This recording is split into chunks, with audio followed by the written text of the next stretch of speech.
All right, ladies and gentlemen, welcome back to the Chang podcast, episode 78, featuring LINDAVISION. Linda, 78. welcome in. How's it going? Good, I think.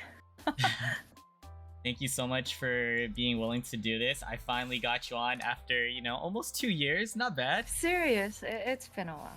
You've tried. Yeah, we'll talk about how you decided to finally get on the podcast and later on. But for now, guys, thanks for being here. If you guys are watching this, whether if it's live or on YouTube, again, thank you guys so much. We have two commands for this stream. The important ones are exclamation podcast. Basically, a summary of why I host these podcasts are to get to know my friends in a more personal level.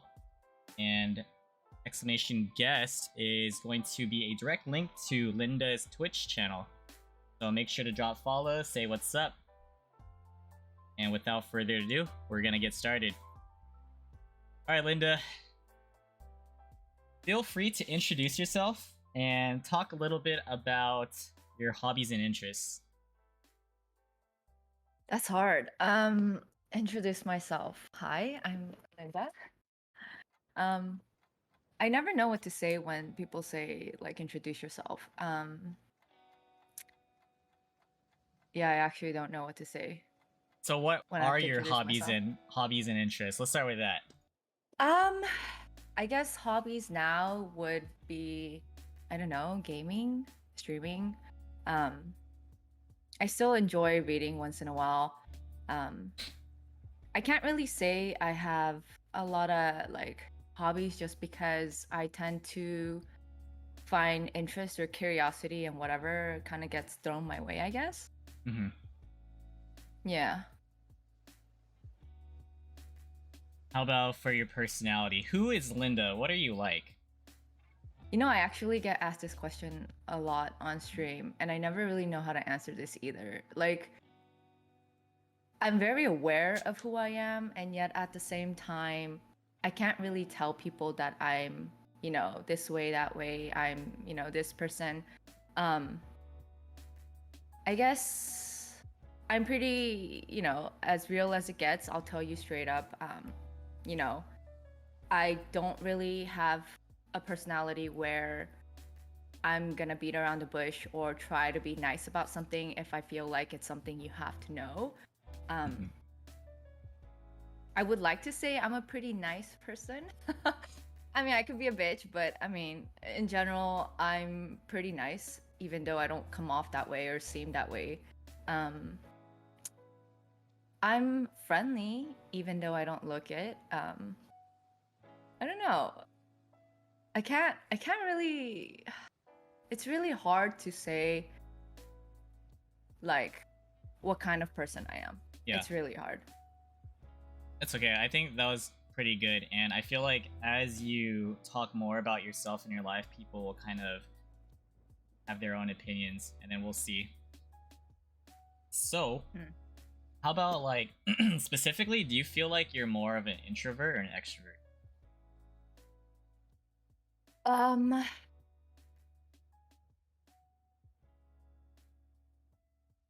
I would like to say that I think I'm an extrovert. Mm-hmm. I'm not as introverted.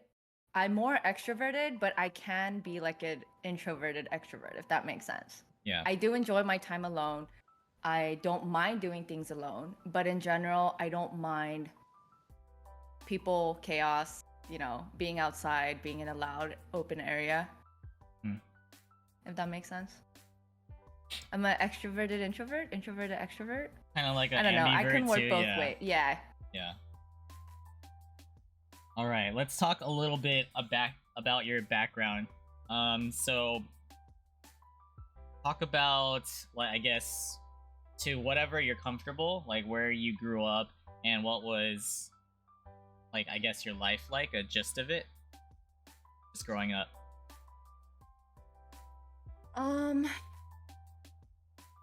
My life, the gist of it.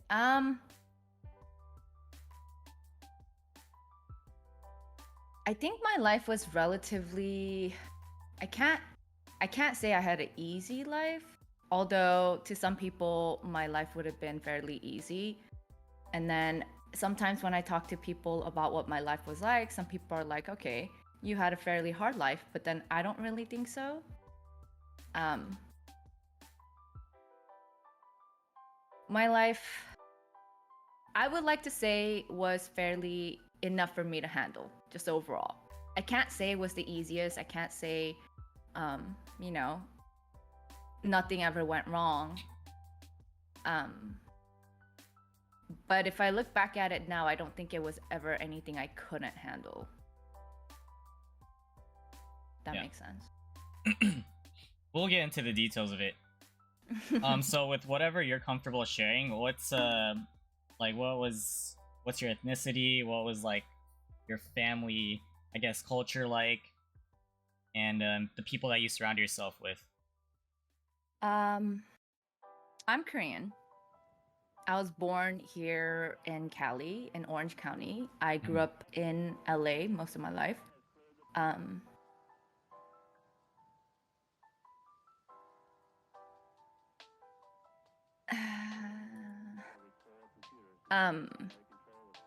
I know.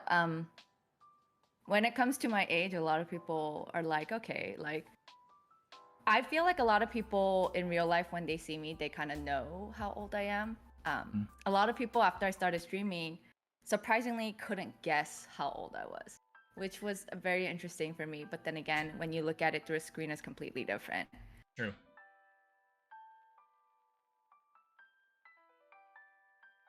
Yeah. Okay. Said OC and LA basically your whole life. Yeah. Are you like a first generation here? Did your family just move from like Korea? So my parents, my dad's been here. My mom moved here, married my dad, and then I was born. Oh, okay. So I would like to say I'm second gen, yet some people say I'm not second gen just because my dad grew up here since he was younger. So I don't know how that works, to be honest. Okay. So specifically for OC and LA, how would you describe the area you live? Like maybe the weather, what are the people like? Just like the general culture, not specifically to your family, but people in that area. Honestly, I don't remember OC until I've been there as an adult, only because literally I was just born there and then I was completely raised in LA. LA for me has always been, I don't know, LA's not really the best place to grow up. It really wasn't. Yeah, it wasn't really the easiest place to grow up. And my mom did a very fair share of moving me around because she felt like LA really wasn't somewhere I would have a better future. So at one point, she ended up moving me to a place called La Crescenta. For those who live in Cali, La Crescenta might be pretty familiar. It's like in the valley. And so I was there for about 3 years before she decided the valley was getting, congested with Korean people too. So she ended up moving me over to where I am now, which I'm not gonna quite disclose. But when I came here, it was a very different demographic. There weren't many Asians. It was mainly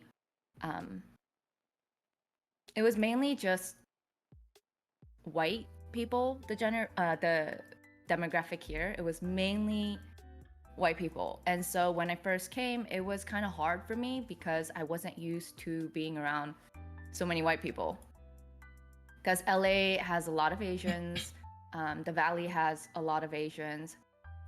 So when I came here, honestly, in the beginning, my mom was worried that racism was going to be a big thing. Except growing up here, I didn't really get that feeling at all.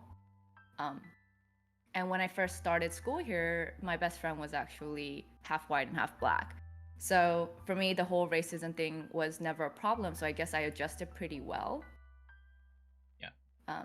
So growing up was fairly easy in the aspect of environmental issues or like Mm. outside factors. So you said you transitioned from a place called Locker Sana to wherever you're at, Lakrasana. wherever Yeah. you're at now. What age was that when you started school in your current place? So from LA to the Valley, I moved in fourth grade. Okay, elementary. And from the Valley to where I am now, I moved the summer right before eighth grade. Got it. So it was a harder time. It was a time when I already had all my friends. I already kind of knew like where I wanted to be. And then she up and just moved me because she thought being around too many Asians would, get me in trouble. And she's not wrong. I mean, it did when I was in elementary. I had certain friends that, most parents wouldn't want you to be friends with. So she moved me to the Valley. And then when the Valley started having a lot of Asians move in, she ended up moving me to where I am now just so that I wouldn't be in trouble. Okay, we're gonna talk a little bit more about your background, specifically with like family and stuff. Mm-hmm. So, do you have any siblings? And if so, like, what was your relationship like with your siblings and your parents back then versus now, if it has changed? I do have two siblings. I have a sister who's only 2 years younger than me, and I have a brother who's 13 years younger than me. Growing up with my sister, in the beginning, it was because both my parents were always working. I was usually the one to take care of my sister. It was always just me and her. And so I had a more protective thing about me where I had this thing when I was little, and it's kind of still like that now, where I get kind of paranoid because my parents wouldn't be home. I would stay in a room with my sister, and the entire house, I would turn off the lights except for the room that I stay in. I would make sure all the windows are locked, all the doors are locked. And that kind of grew up with me. And I still kind of do that now. I don't know why it's stuck that way. And it's like, if I think about it now, it's like I'm a little bit better now. I know I can take care of myself. I'm in a safer place. Yet, I'm still that person who sleeps with like a scissor by her pillow. My brother, on the other hand, was definitely very different because I was a lot older. I was 13. I don't know. I can't say I was hitting puberty yet, only because I feel like for myself, puberty never quite hit the way most parents say it does. But I loved my brother. From the moment I knew my mom was pregnant, I just waited for my brother to be born. And when he was born, I just did not leave him. I had a picture of him in my wallet, even up until the point I graduated college. So for me, he was like more like a son, I guess it'd be easy to say. And sometimes there'd be like times when I go to the market with my parents and I would be holding my brother and people would come up to me and be like, "Oh, how old's your son?" And you would think that it would offend you at that age that people would come and ask you that. Yet I was just like, "Oh, he's like so and so months old," And then it was just kind of like, I guess he may have also helped me kind of grow up a little bit sooner than I had to. Yeah. Yeah. So you're protective of your sister, even though it was like a 2-year difference, and then fast forward, you have a 13 age gap with your brother, so you're like a second mom. Yeah. I see. So how about for your parents? Like, what was your relationship with them like? I guess when you were younger versus today. When I was younger, I don't know. It's really hard to say what my relationship with my parents were since I was young because there was a point where my mom was just always parenting alone and she was trying to handle work and school and parenting all at the same time. And I felt very more than a daughter, I feel like I felt more like not a friend, but somewhere in between. With my mom, I would help her study for her exams while she was in school when I was still in elementary. I would stay up and sometimes I would just watch her struggle, you know? And I would just think to myself, you know, she tries so hard. So the one thing I should never do is not listen to her because she tries so hard to make everything work out. My dad, at one point, he was always just. He was very actively in our lives at one point. He was a really good father. He tried to always take us somewhere on the weekends, always try to, you know, spend time with us, teach us new things. There were times when I used to hate it because we would have to bike all the way to the golf course and it would be like miles and I hated it. But then later on it would be fun and I would come back and he'd be like, see, it wasn't so bad. And I'd be like, yeah, but like, you know. However, my dynamic with my parents drastically changed when high school hit. Again, I was saying like it's not like the puberty thing. However, once I was like, I think my second semester of sophomore year, I started driving, and my parents bought me a car, and I was like, oh my god, the best parents ever, right? However, everything changed the moment I got that car. I was like the helper that they needed helping all the time, no matter what. I had to always be picking up my sister. I was picking up my brother from his preschool. That's when the dynamics started to change. I guess in some ways I thought, you know, in my immature high school years and the mentality, I was thinking, I don't understand why every single part of my life had to be contributed towards something to help out with the family. And I basically had no life. And at one point, there were times when mom would be like, hey, can you go pick up your sister and your brother? And I wouldn't say anything, I would do it. And then I would tell her, hey, can I go watch a movie with my friends? I'll be back on time, whatever. But then that's when she would say, okay, but you can't take the car, I'll drive you. And I'd be like, you know, this isn't fair because like you trusted me enough to do all the other chores. And yet when it comes to trusting me to go do my own life, you know, like you guys don't trust me. That's when all the dynamics changed between me and my parents. I started acting out then. I started ditching school a lot.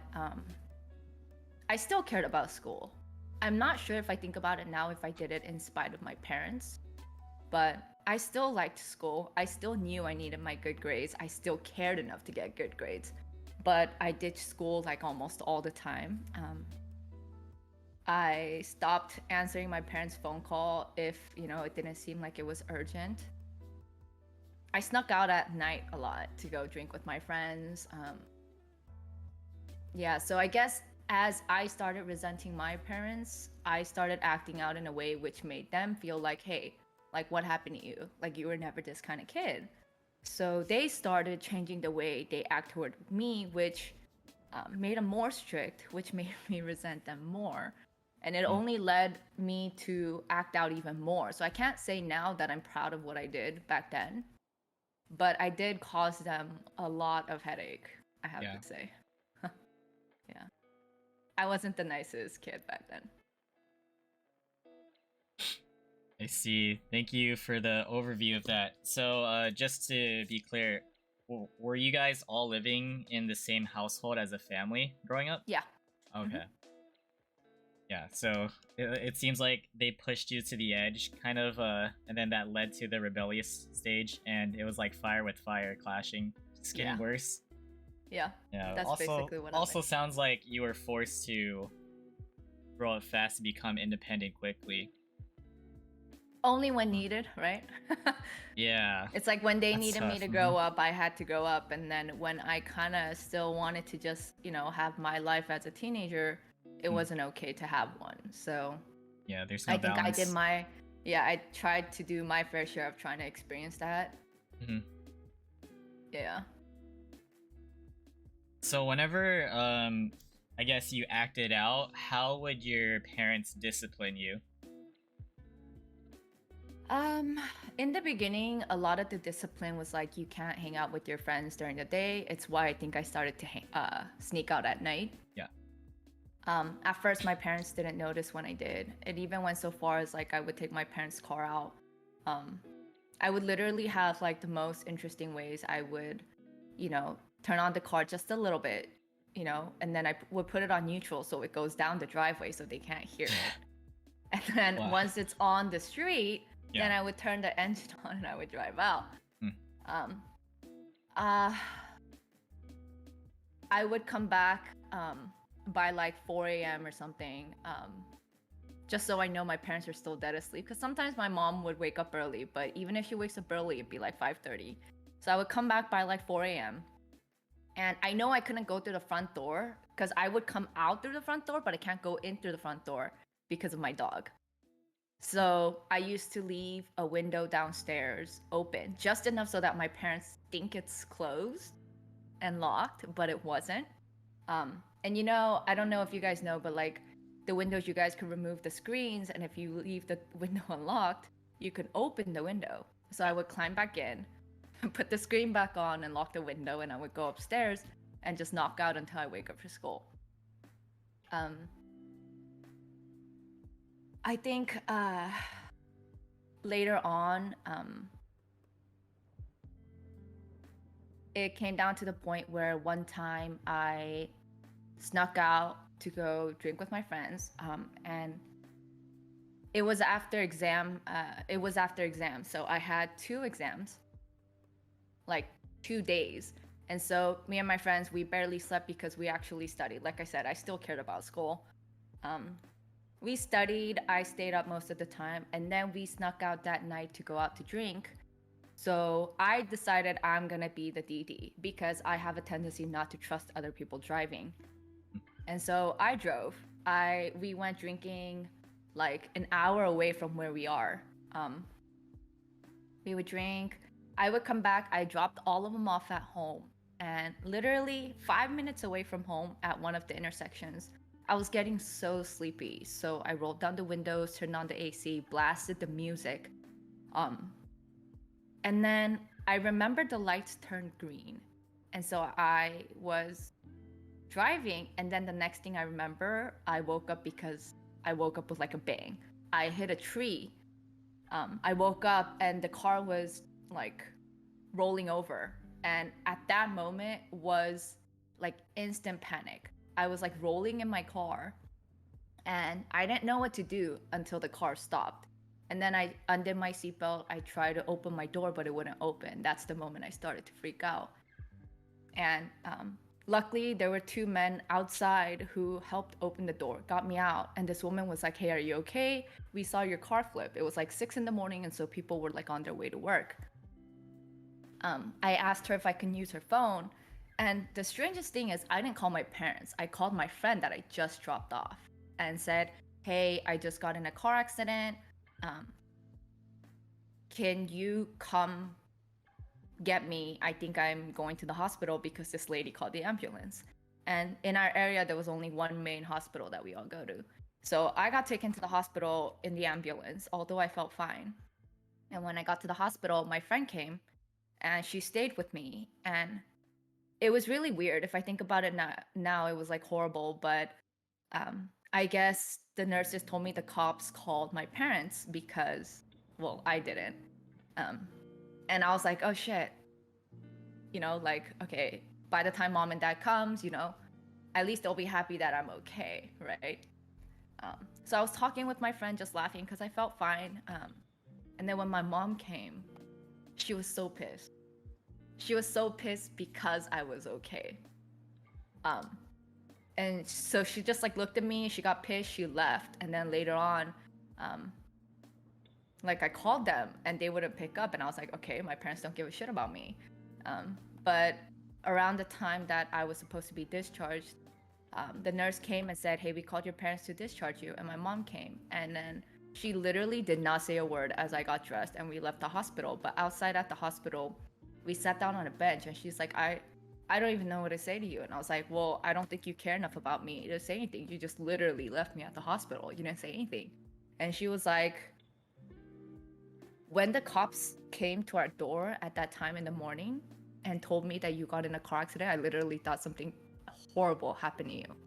And I could not get the nerve to go see you first. So we went to go see the car first. And the car was, I didn't realize the car burned after. So after I left with the ambulance, I guess the engine like exploded or something and the car burned entirely. And I didn't know that. So she's like, I saw the car first. When I saw the car, I didn't think you made it. Like I literally thought you'd be like half dead.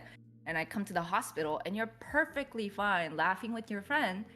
And so yeah, I was pissed. I didn't even know what to say. Like I just hated you so much at that moment. And I was like, okay, I guess that's fucking fair, right?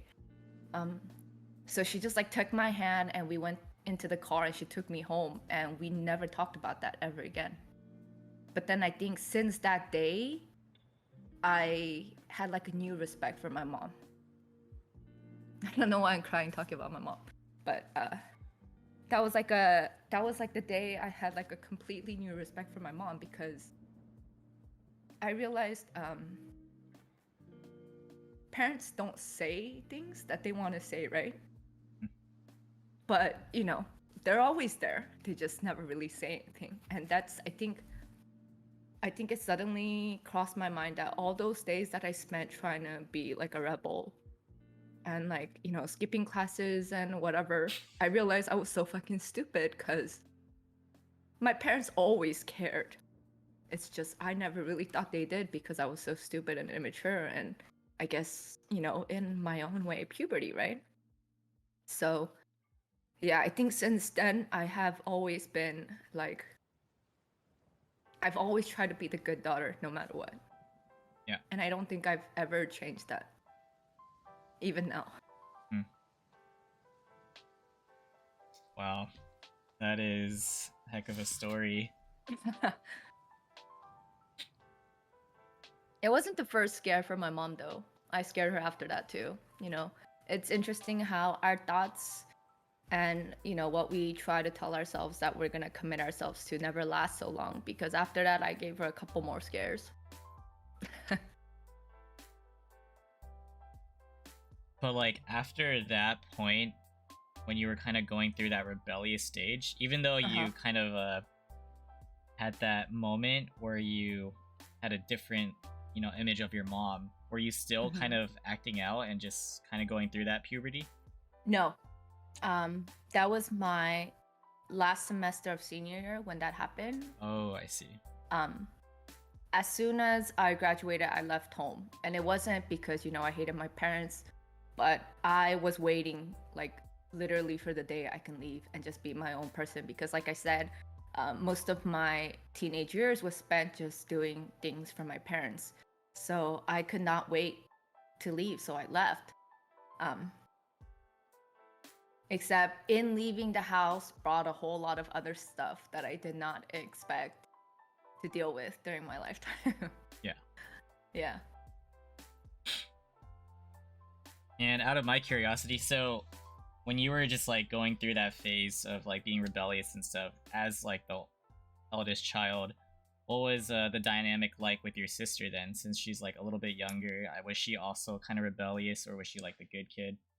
My sister and I definitely had a very interesting dynamic once I hit high school. My sister went through her kind of puberty in which most of the family members just avoided her most of her teenage years. My sister was actually dating one of my closer friends when she entered high school. And I never had a problem with her dating my friend, but there were things that would happen where that's when the protective side of me kicks in, and I would bitch at my friend a lot because he would end up doing a lot of things that made my sister act completely differently than how she was. And I think some parts of that my sister resented because, like, if he wanted to take her out somewhere when we're all hanging out, I would tell him, no, he's not bringing her along. She's staying home because um, I knew that even if I act a certain way, my parents already knew I was acting out, right? But my sister, even though she was, you know, going through puberty in her own way with my parents, she wasn't the kid to act out. She was the good kid at home. And I wanted it to stay that way for my parents' sake. I didn't want them to think that they ended up raising two girls who were just crazy. So I didn't let him bring her out. I didn't let her come out to hang out with us. I didn't do any of that. She resented me a lot because she felt like, you know, she was dating a guy who was my age. So she was like, I want to hang out with you guys. I want to have fun. I want to be with him all the time, yet I would never let them hang out. And so she hated me a lot. And so she and I started having a rough patch. She stopped talking to me. I stopped talking to her. I would only have her in the car when I have to go with her to school and drop her back off at home. However, we were still kind of partners in crime, I guess I would say, because when she does want to hang out with him, and sometimes it would be like at night, she's like, I know you sneak out through the window. I want to come with you. And if you let me come with you, I won't tell mom and dad. So it kind of became this thing where I didn't like what was happening, but I just kind of let it happen. And I was like, hey, I'd rather be there and know that she's okay than have her sneak out by herself and, get fucked over some way or another. So at one point we were like partners in crime, yet she still hated me for everything I tried to do. So her and my dynamic was very interesting. And I would like to say that I did what I did to try to be a protective sister without invading in too much of her privacy and personal space. And she did her fair share of I know she would never tell my parents, even if I didn't let her come with me. I know she wouldn't. Because that means she never sees her boyfriend again either. But I just kind of allowed her to, think she's blackmailing me and come with, because like I said, at least then I know where she is. At least I know what she's doing. And it was just safer that way. So the dynamic between me and my sister is we were always kind of like frenemies, yet partners in crime. Yeah. And I think it's still kind of that way. She and I have very similar but very different personalities. And even now when it comes to our parents, or anything else, I think, we don't agree with a lot of things. And sometimes we totally disapprove of how the other person is. And yet we're always just there for each other.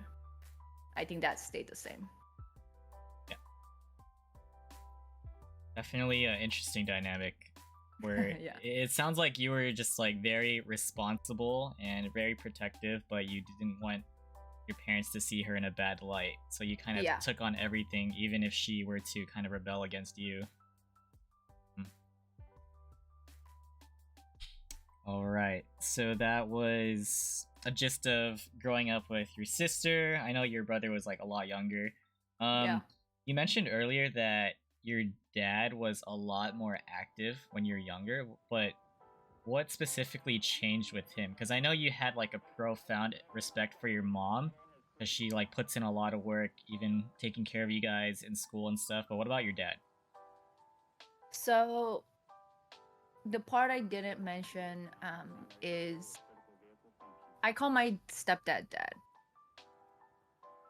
My stepdad came in later into our lives, and my brother is actually my half brother.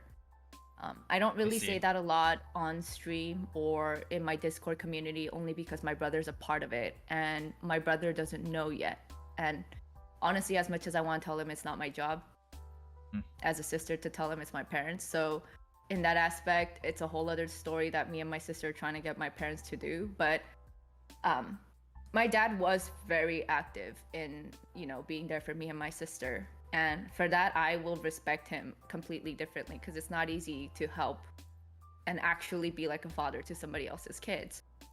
However, when my brother was born, he changed a lot. He was a bit older, of course.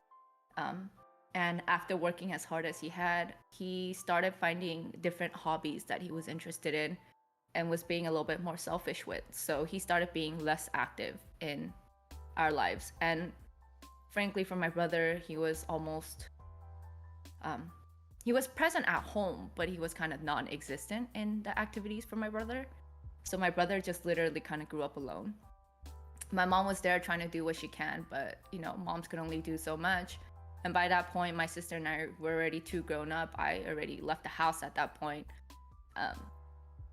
So my dad was very actively a father for me and my sister, but not for my brother. Yeah. So what's like the specific timeline of when your stepfather came into the picture, and also like your biological father, like when he went out? So my dad, I remember my parents broke up when I was about 3. I just remember one day my mom wasn't there and there was some other lady in the house. And a couple months after that, I remember standing in front of my dad's like apartment, and my sister and I were getting into my mom's car, and I remember hearing him tell my mom that like his new to-be wife didn't want other kids. So he asked my mom to take us. And my mom said, you should have just let me take him in the first place. I don't know why you didn't. But at that point is when I started living with my mom. And I think my dad now was always in my mom's life because I think they were co-workers. At one point, because my mom was a single mom, she would take me and my sister to her workplace. And, all her coworkers will help take care of us while she's working. And it kind of became like this big, like a village kind of thing. And he was always just kind of there, my dad. And he was so good to me and my sister. And I think when I was young, like I was like 5 years old, I told my mom, hey, like, can uncle come live with us? Like I didn't know what it was. Like I didn't know how the relationships worked at that time. So just because this man was always so good to me and my sister and always there for us, I asked my mom if, he could come live with us. And later on, my mom told me the only reason she ever actually gave my dad a chance was because he was so good to me and my sister. She said she never thought about getting remarried. She never thought about being with somebody else again until, until I asked her if he could come live with us. And so she thought, okay, maybe if it's someone who's this good to my kids, I could consider. And I guess that's when they started a relationship. And I don't know where the lines blur and where it doesn't at that point, but like later on they got married and we became this big family, and then my brother was born a couple years later. Yeah. So that means with your biological father, after he remarried, he was just out of the picture for you guys? After that day he sent us in my mom's car, I didn't see him again except twice when I was older. I remember in junior high and once in high school, my mom said dad wanted to see us. And for me, I'm a very emotional person. So for me, when she told me that dad wanted to see us, I was like, okay, definitely. And I saw him once in junior high. And then the last time I saw him was my sophomore year of high school. And at that time, it was a struggle to see him because my sister didn't want to see him. And so my mom had to try convincing my sister to come to go see him. My sister said, I don't know who he is. He's not my dad, so I don't really care to see him. So after like my mom tried to convince her, the 3 of us went to go see my dad, and he just kind of wanted to catch up. He just asked like, like how old we were, like what we like doing, all those general questions and trying to get to know someone. And after that, I did, talk to him on the phone a couple times. I did email him a couple times, but in like college, we stopped emailing each other, and then since then, I don't know what he does or where he is.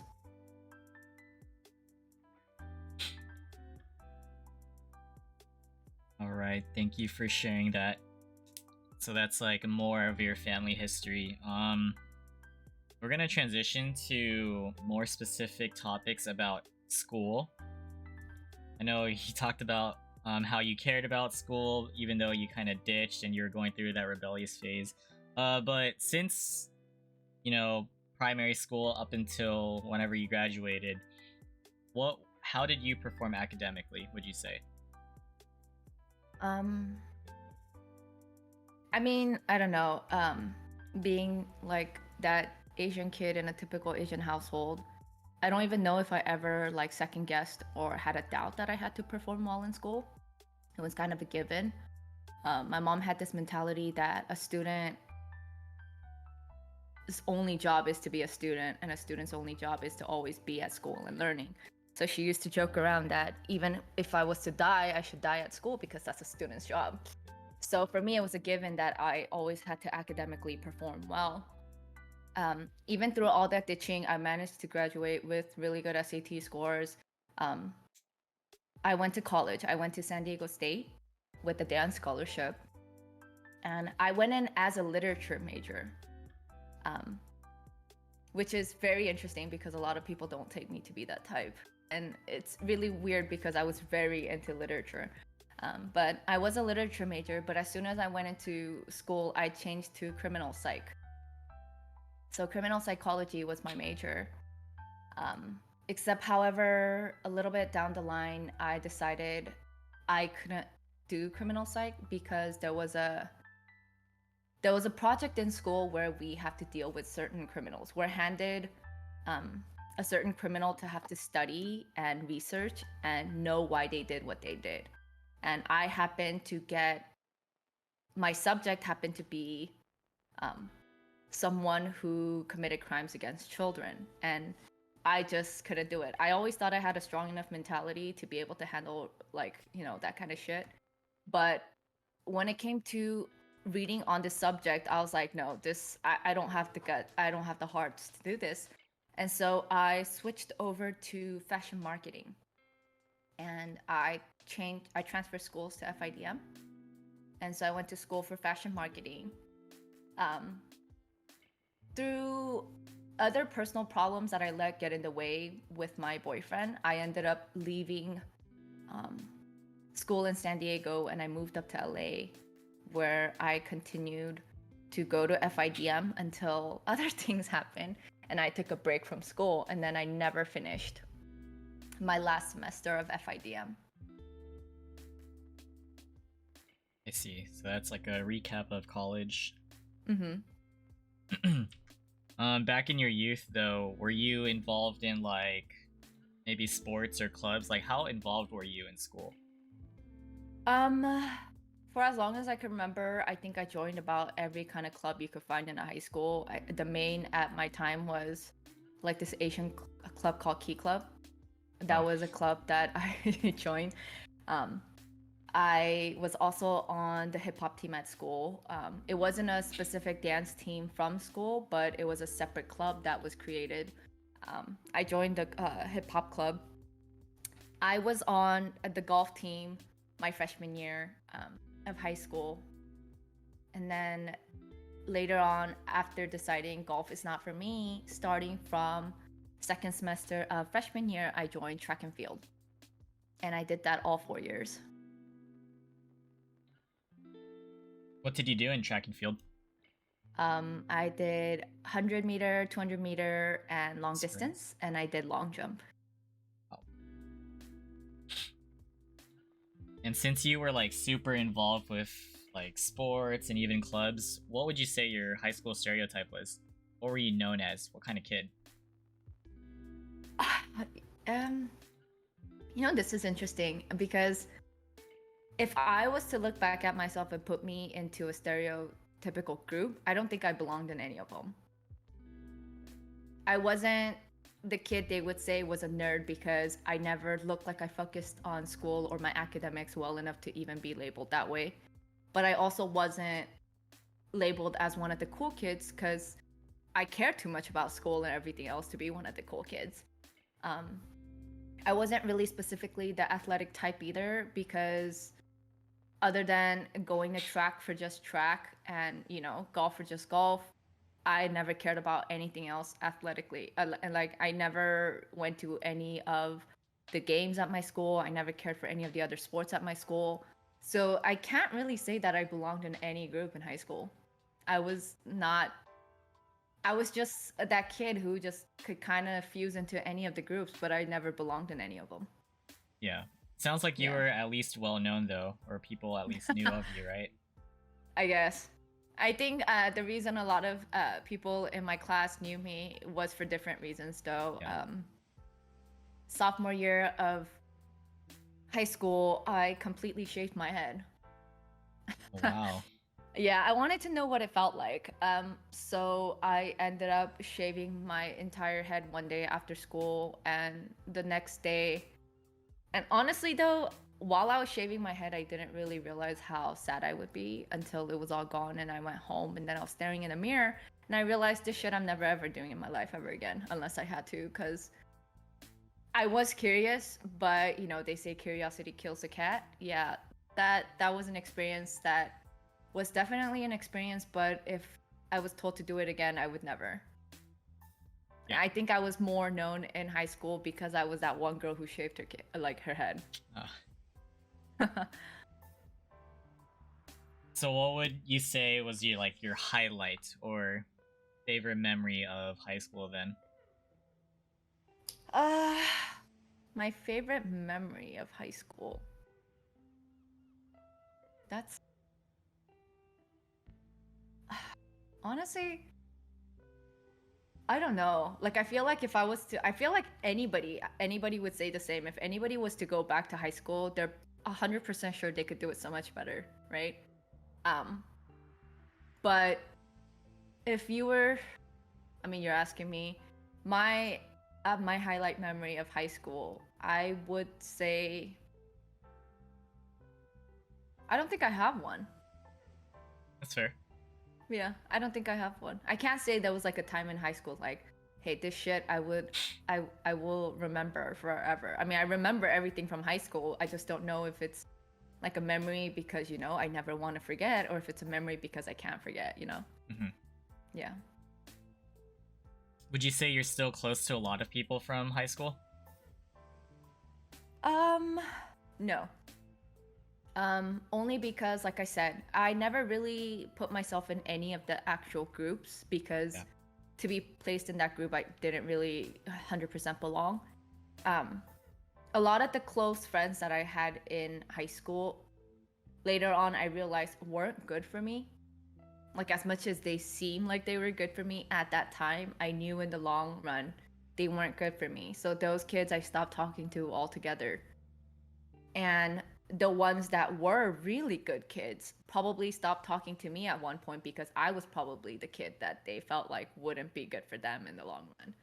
So a lot of the kids from high school, I mean, we're still acquainted in the sense like, yeah, we have each other on social media, whatnot. But a lot of the friends I am very still close to, I met in college. I see. And just wrapping up some stuff about like high school. By chance, did you go to your prom or homecoming? Prom, no. I was not a big fan of dresses, period. I was not a big fan of dressing up, period. But another thing is my close friends and I decided prom was overrated and we weren't gonna pay money to get dressed and go to a place where we're just gonna be restricted the entire time. So what we did instead is we put all our money together and we went to a Palm Springs trip for 3 days. We just got drunk, we played games, we swam. That was our high school, you know, closing prom, I guess. Yeah. Yeah. Okay, so transitioning to the college life, did you always know that you wanted to go to San Diego State? No. My transitioning into going to San Diego State was sadly due to my first boyfriend. I did not date until my senior year. I met someone through a couple friends and he went to a different school. Yet second semester he ended up transferring to our school because he wanted to be with us. He's a whole different story that's not, the best of, my life experiences, although I would say I don't regret it because I learned a lot from him. But he ended up wanting to go to UC San Diego because of golf, and he wanted to go pro golf. And so I actually wrote his college essays, and he got into UCSD. And because he went to SD, I changed the course of my school. I could have gone to UC Davis for literature, but instead I chose to go to SDSU with the dance scholarship so I could be closer to him. I see. Yeah. So no, it was never my first choice. Do you feel like you changed a lot when you transitioned to college, just in general, like especially when you moved out? In college, no, I think my bigger transition was after college. I think college, I was still generally somewhat similar to how I was in high school. The only difference I had less tolerance for bullshit from people. Yeah. But other than that, I think I would like to say I was pretty similar in high school and college. Were you also like very involved or just proactive in certain things while in college? In college, I was going to school, working 2 jobs. But that's also when I was introduced to weed, and so I was proactive in different ways, I guess. I would like to say. I was a very I was just I was high functioning. Like being high was how I was always like moving and functioning. Otherwise I would be like, I don't think I could have done what I did then if I wasn't high most of the time. All right, so there's like a lot I'm sure that happened throughout your life, especially between like from college to now. So can you give us an overview of like what went down, and then I'll ask you specific questions because there's like a layout of how I'm asking these questions. Okay, so I ended up going to San Diego State because I chose to be stupid and followed my boyfriend. A lot of bullshit happened where he was never really the right guy for me to follow along anyway, because he had a gambling problem, he had a gambling addiction, he cheated on me with my girlfriends at the time. I wouldn't say they're friends anymore, but I went through a lot of that shit during college, trying to pull my shit together while trying to keep the relationship going. And at one point I realized, hey, like this relationship's not working, and the only way I could like live my life is if I leave all this shit behind. Because as long as he's around, I knew that there will always be this pull in him trying to get me back to where he wanted me to be, and I knew that I would get sucked in every time. So I ended up leaving San Diego and transferring from San Diego's FIDM to LA's FIDM, and then I moved back up to LA. And after that, I kind of left my San Diego life behind. And even though he would occasionally call drunk, I would never pick up. And while I was going to school in FIDM in LA, I was going to school, I was working 2 jobs then too, but I was living out of like a bed and breakfast. My dad stopped talking to me after he found out that I went to San Diego because of my boyfriend.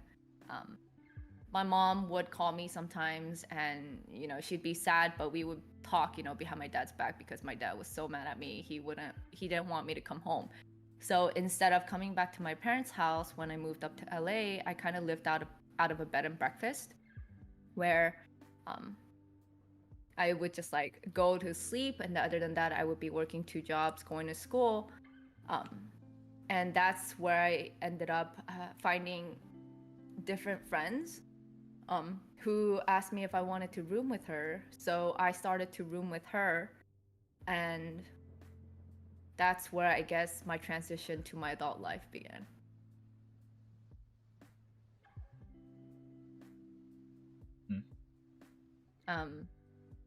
She and I did a lot of things together. We worked the same job. Um, I mean, she didn't go to school, but when I went to school, she took care of everything else. She was kind of like the person I leaned on at that time, and she had a really close, like, guy friend. And I was dating somebody else at the time, even though it wasn't too serious. She was like, "Hey, I think you should meet this friend of mine because, I feel like you guys would be a really good match." And so I gave it a shot. I met her friend, and in the beginning, I'm not really sure I can say like I was interested. Um, but like as time went, he was someone I was able to kind of lean on. He was a little bit older than us, and he took care of us a lot. So I started to lean on him more, and then one day he told me he had feelings for me. So um, I guess we started dating, and then my adult life drastically started here when I got married to him at the age of 20. And honestly, I can't say it was the smartest thing for me to have done, but it was at that time what I chose to do. He was here on a student visa from Korea, and he was just working. But he was a lot different from all the other guys that I've ever known. I've dated mainly guys who were my age, and it never really fared well. Um, but he was slightly different. I guess it was because he was older. He was a little bit more mature. Um, the way he reacted to things that other guys my age would was completely different, and I guess that's where I fell even harder. And one time he told me, "Hey, like I'm gonna have to go back in a couple of months because, I'm just on a student visa." And I was like, "Okay." But the thing is, as I watched my parents growing up, I thought, hey, as long as there's things about this person that for sure isn't gonna change, um, stick with them, because loving someone isn't gonna always last forever. When it comes to relationships, just loving someone isn't enough. There's other factors you have to consider. And so, me thinking at the age of 20, I would be smart enough to know what the fuck I was doing. I asked him if he wanted to get married, and he was like, "Are you sure you want to do this? Like I'm older than you, and I wouldn't want to feel like you're only doing this because you feel like." And I was like, "No, I think I know, like, this is what I want. I'm not doing this just because you're gonna have to leave. Like, um, I love you, but I don't know if I love you that much." But I wasn't sure if at that time, because I've been through so many different struggles up until that point, I'm not sure if I knew exactly what I was saying. He was 7 years older than me. That was a decent amount of years in between us. But I was 20 and he was 27, so it didn't seem like such a big gap at that time, you know? And so I asked him to get married, and he said yes, and we got married. And uh we shouldn't have. We shouldn't have gotten married. It wasn't even the fact that I was young and didn't know what I wanted out of life yet. Um, I'm someone who, if I decide on something and I choose a direction of life, I do it trying to back myself up, knowing that um, because I chose this, I will stick to my decision no matter what. Except it wasn't being young and reckless and 20 that made me realize that this marriage or this relationship between him and I were wrong in so many ways. It was the person that he was. He wasn't exactly the same person as soon as we got married. He was a completely different person. Um, I grew up in America, and yeah, I don't know. A lot of people from Asia say like, oh, Asians who grow up in America have a completely different mindset, different mentality. They're too like open about everything, they don't really have like the traditional sense. But I grew up with a lot of Korean traditional like cultural values because of my parents. And so he and I thought that we would be okay, but it was wrong, because there were things we talked about during our relationship and in the beginning of our marriage that he didn't end up sticking to. Like, there were like ideas about like, you know, like me continuing to go back to school and finishing school and then me getting a career and all that stuff. And in the beginning, he was very okay with that. He's like, no, of course, you went to school up until now. You should definitely finish school and you should definitely have a career, because that's what I respect about, you know, women. And I respect someone who, you know, has their own thing and isn't clinging to me all day. Except, however, as soon as we got married and I told him I want to finish my last semester of school, he said, why do you need to finish school when I could just take care of the both of us? And so came like a long argument of how this was not what we talked about and this wasn't fair. And I put all my work, I really worked hard to get to where I was at that point. And he just kind of, you know, threw it all out the window. He was like, no, you don't need school. I could take care of the both of us for us. So I ended up not finishing school. And so I said, okay, you know what, then I might as well work, because, you know, he was on a student visa. It wasn't like he was making the best of money either. So I thought it was only right that I also work and help out with the financials. Except he didn't want me to work at all. He wanted me to just stay home and be the wife. And at first, that was fine too. I just decided, you know what? If he says he can take care of it, I'm gonna trust it, and I'll just, you know, be the stay-at-home wife. And I knew that would kill me later on down the line, but I thought it was something that, you know, we could work out later. And then I got pregnant, and I thought, okay, things should be a little bit better now. However, he had an anger problem.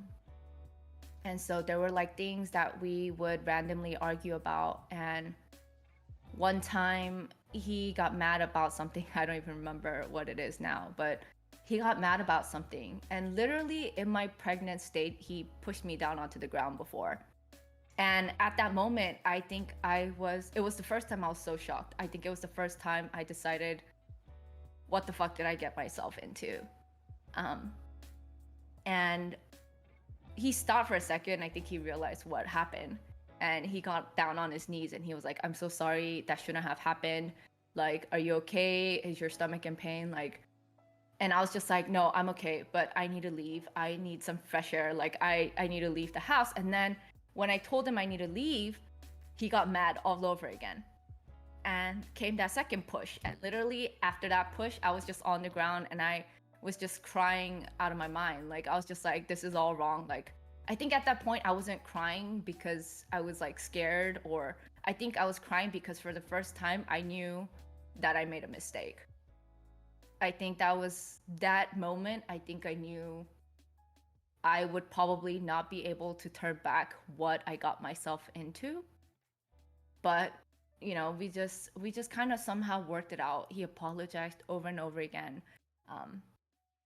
But that was just the beginning of his kind of like passive aggressive, manipulative, kind of, you know, toxic personality, where a lot of what he does was like however he wanted to do it. And then when he realizes things aren't going to go his way, he would apologize saying, hey, you know, it's because I love you. It's because, you know, I don't want to share you. It's because, you know,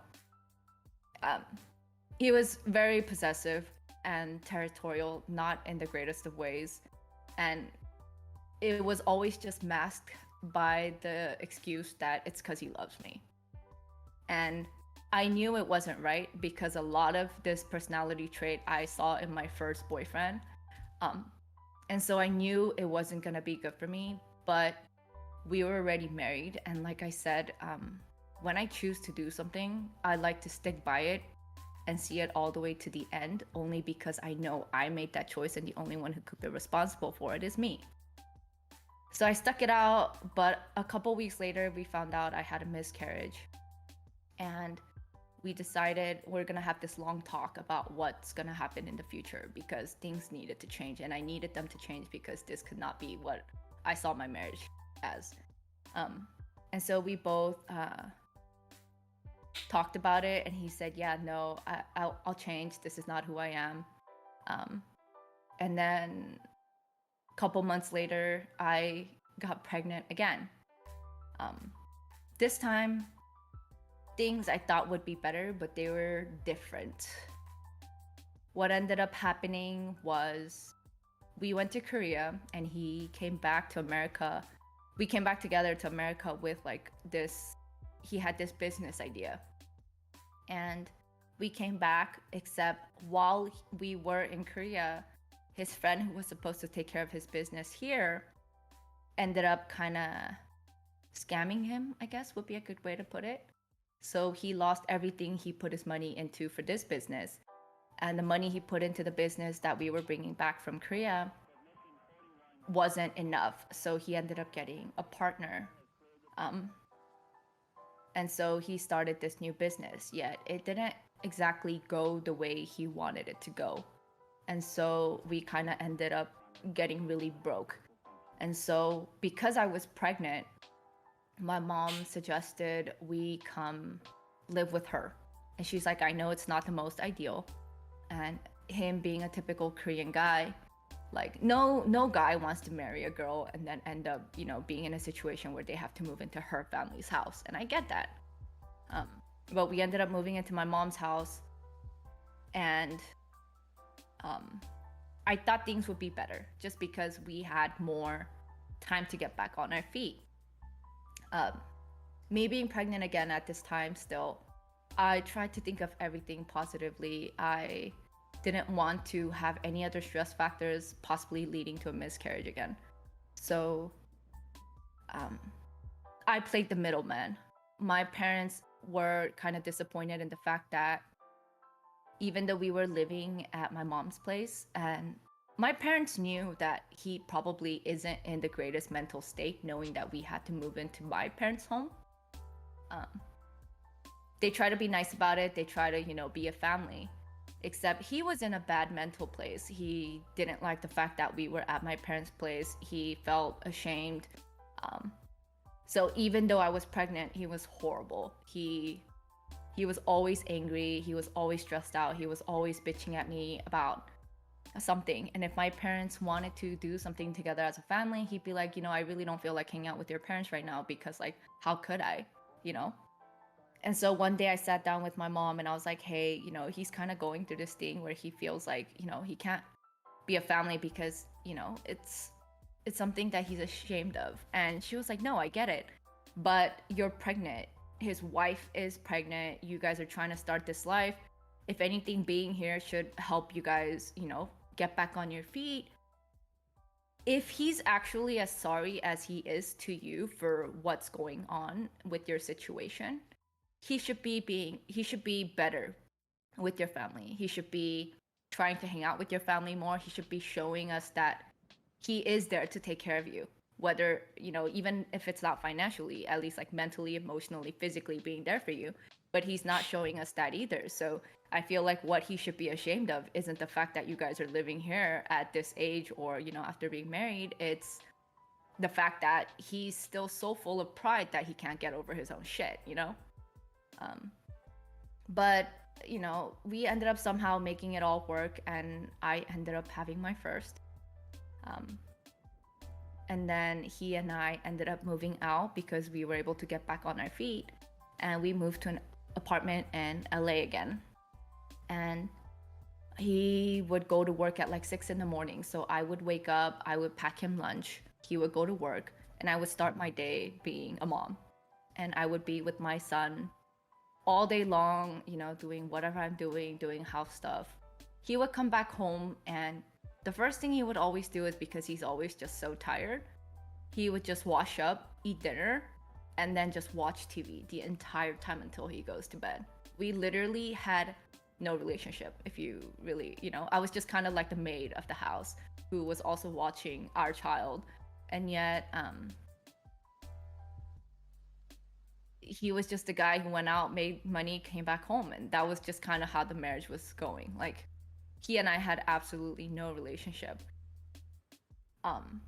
It was really hard, but I think because I had my son, I was able to endure it all in the beginning. Later down the line, where he was working, his business ended up not working, so he ended up working for somebody else. And while he was working, how much he made wasn't enough for the amount that we would have to use on a monthly basis.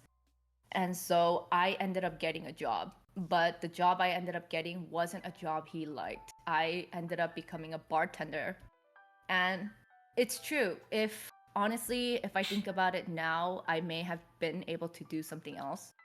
But the only reason I ended up thinking that bartending was the only thing I could do is because he left for work at 6 in the morning and he would come back at like 6:30 to 7 p.m. There was not really many jobs I could do at that time frame after he comes home, because who am I going to leave our son with, right?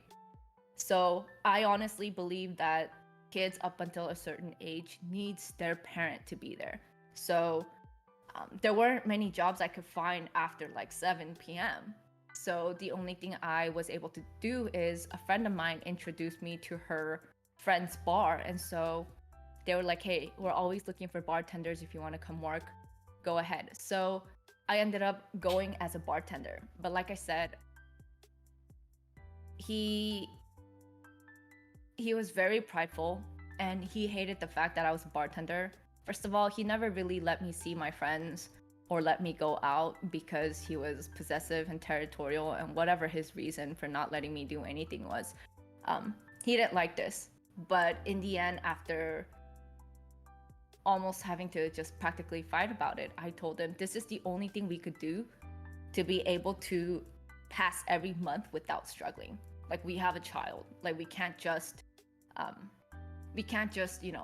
do this because your emotions are getting to you. Like, this is a realistic thing we have to think about. So when he got home, I would eat dinner with him and our son, and I would wash the dishes. I would get ready. I would have everything ready for him to put our son to bed, and then I would go to work at 10 p.m. I would bartend, and when the bar was closed at 2, I would come home. And when I come home, sometimes our son wouldn't be asleep. He would just like be playing in the living room by himself and he would be asleep on the couch. Or some days he would just like be awake with our son saying like, oh, now you get home. Like, he won't sleep without you. So like, once I get home, he just hands me our son and then he goes to bed because he has to wake up in a couple hours to go to work. And so I would end up putting our son to bed, wash up, go to bed, and wake up so I could pack his lunch again so he could go back to work. So again, this was my daily routine. And it got hard to the point where I ended up quitting the bartending job because every single day that I'm at work, he would text me or call me like every 5-10 minutes saying like, when are you gonna come home? And I'm like, I told you my shift is from 10 to 2. Like, that shift isn't gonna change. However, he was horrible about it. Like, he did not like the fact that I was there. He did anything to make sure, like, I mean, I think if I allowed it, he would have stayed on the phone with me the entire time I was working just so, like, I'm, quote, not flirting with somebody else or, you know. It was just bad. But, so I quit my job as a bartender and said, hey, we'll just try to make it work with what you're making. And so I quit and we tried for a couple months, and then I got pregnant with my second. And that's when we decided things had to change, because if it doesn't change, we're not going to make it. And I know that no way in hell is he going to go back into my parents' home. So he ended up getting a second job. But while he was, working 2 jobs, he asked if I could go live with my mom, because he didn't want me to be home by myself. I guess this was, in his way, I know it was his way of trying to take care of me, knowing that I'm pregnant with our second. And he knew, because he couldn't take care of me, he knew my parents would while I was pregnant. So he asked me if I could go live with my parents while he worked 2 jobs. And so I told him, no, we're still a family, so I'll live here, but I'll go visit my parents often, and I'll, sleep there some days if I have to. And we agreed, and that's what ended up happening. Fast forward down the line, my daughter was born. A little before my daughter was born, he proposed an idea to me. He said someone at his work gave him an offer to work with them, but he would have to work out of Mexico. And so he wouldn't be here. So he would only be here during the weekends. And I asked him, is this really something you want to do? Do you really want to be someone who's only active and there for your kids on the weekends? Like, is that what you want to do? Because kids grow up quick and they're only young for so little of a time. Are you sure this is what you want to do? But the thing about him is he always chased money. He always wanted like recognition or achievement from, something he did. He wanted to be known for, making good money, or for, being like a boss, or, he always had this thing. It was his pride. I don't know what it was, but that was always his thing. And I knew if I don't let him go, it will drive us apart. So I said, if you really think that this is the best idea, go. And so literally after my daughter was born, 2 days later, he went to Mexico. And we only saw each other on the weekends. That was honestly, I think, the hardest time for me, only because I was also still relatively young. And it wasn't the first time I was a mom anymore, but taking care of a newborn and a toddler all by myself was incredibly hard. But somehow I managed. Why? Because, I'm a mom. Like, it made sense. Like, it's just something I had to do. But I thought things would get better from here, only because this is what he wanted. And if it's what he wanted and he can achieve anything closer to what he wanted out of it, we would be better together. But I think it was the beginning of more shit that happened to us later down the line. After he left to Mexico, I was all alone doing everything that I can. And it was even harder to reach him in the beginning. And in the beginning, he couldn't come home every weekend because the business that his boss was starting there took a lot more of his time. So he didn't come up every weekend like he promised he would. So I think for about 5 months, I only saw him once a month, 1 weekend a month. And it was hard, but we ended up making it work. We ended up upgrading from our 1-bedroom apartment in LA to where I am now.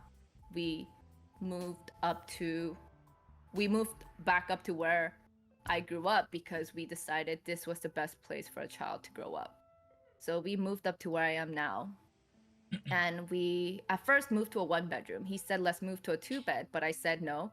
I think we should move to a 1-bed because if you're not here every day, the kids and I could literally sleep in the same room. There's no reason to spend more money and go to a 2-bedroom when we won't be using it, We'll just save that money and save it for something else.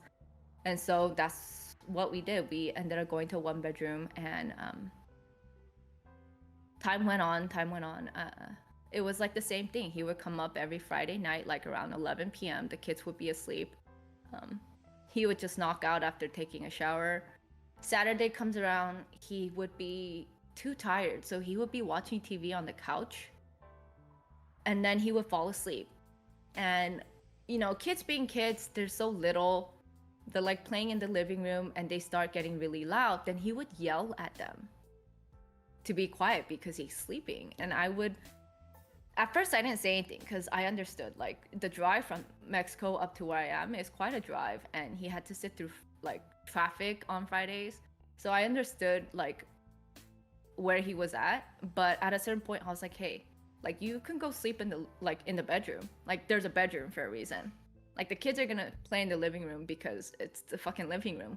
Go sleep in the bedroom. But he didn't want that. He would be like, I want to be with the family. So I'm like, then why are you yelling at the kids to be quiet? Like, literally, they're kids. Like, this is their thing. And so I guess that's when our problem started happening, even when he was home, When he wasn't home, it was more like a personal struggle for me because I had to do everything on my own. But when he was home on the weekends, it was a whole mental and emotional exhaustion because like we just weren't at the same place. We just weren't on the same page about anything. And then Sunday we would go to church, and then right after church he would leave back to Mexico. And so that was our life for like years. And years of it went by. But through those years, there were a lot of things that went wrong. There were like a little bit of like personality differences that popped up even more. And at one point I realized it's not even personality differences, it was differences in values and in like moral issues and everything else.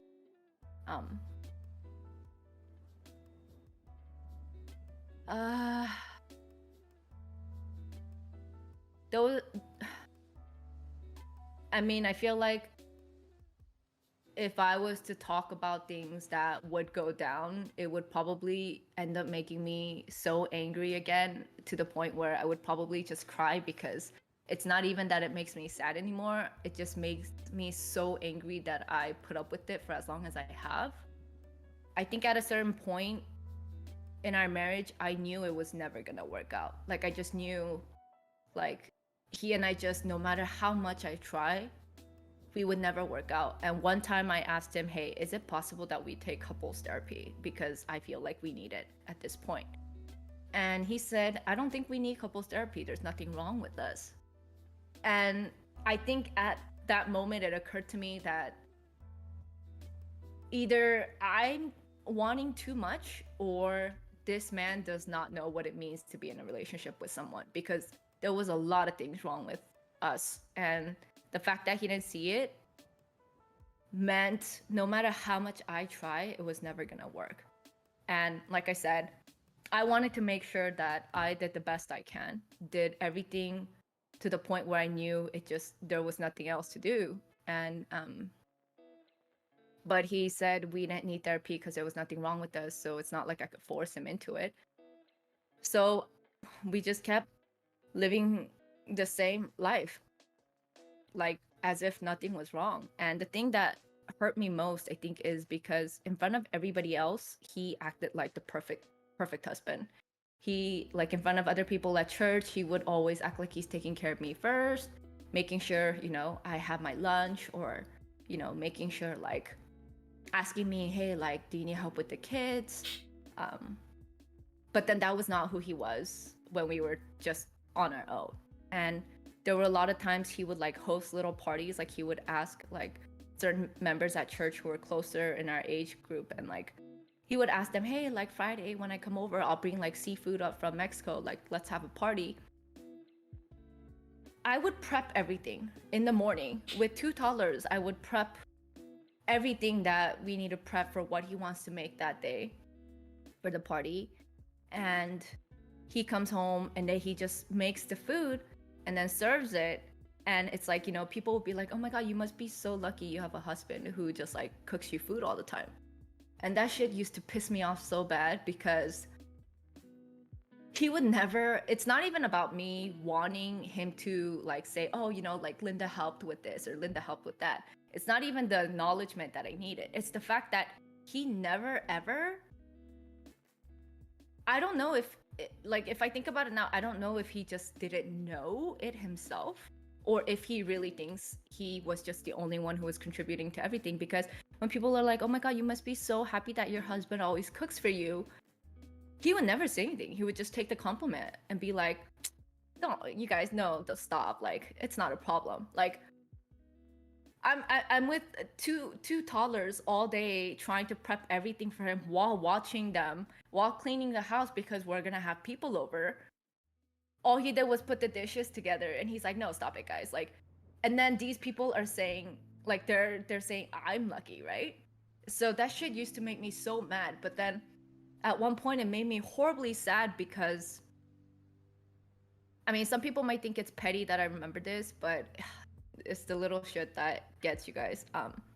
There was a time when he was making like ceviche, and I'm not a big fan of cilantro in my food. So I was like, hey, he was like, can you taste this? Does it taste okay? So he got me to try it, and I was like, oh shit, that's good. And then I saw him trying to put in the cilantro, so I was like, hey, is it possible that you put a little bit in a separate bowl for me, because I don't want cilantro in mine? And literally what the man does is say, oh my god, everybody will think it tastes better with cilantro. And literally in front of me, he took the entire bowl of cilantro and dumped it in the ceviche and mixed it. And I was just like there's no way this person is my person. Like there's just no way. Like if you guys really like think about it, like Wilson, if your girlfriend or your wife was to ask you, can you just pour me a separate bowl and not put in the cilantro, would that be so hard for you to do? But Hard. it's like, it's not hard at all. It's not like I'm changing the flavor of the food. Like I'm literally just asking for a separate bowl. But he couldn't even do that because, you know, everybody else likes it better with cilantro. So at the moment, it's like, okay, so I'm not even good enough to be compared with everybody else, but everybody else supposedly matters more than me when I do all this for like our family. Like I do all this all day and I never complain that you never thank me. I never complain about anything. Yet you cannot pour out one bowl of the ceviche without the cilantro for me. Like how am I with this person? Like, so at that point on, I just decided I have absolutely no expectations of my partner whatsoever. And from that day on, more so, I was just like, nope, I'm on this on my own. Like, I'm completely alone in this. Like, I have to think that I do not have a significant other. It's just me and the kids. That's it. Like, later down the line, there were times when he would get mad and say he wants a divorce. It happened a couple times while he was angry. And to think it's like really funny because, first of all, marriage is not a fucking joke. But he's like 7 years older than me. And I saw this man as someone who was more competent than people my age.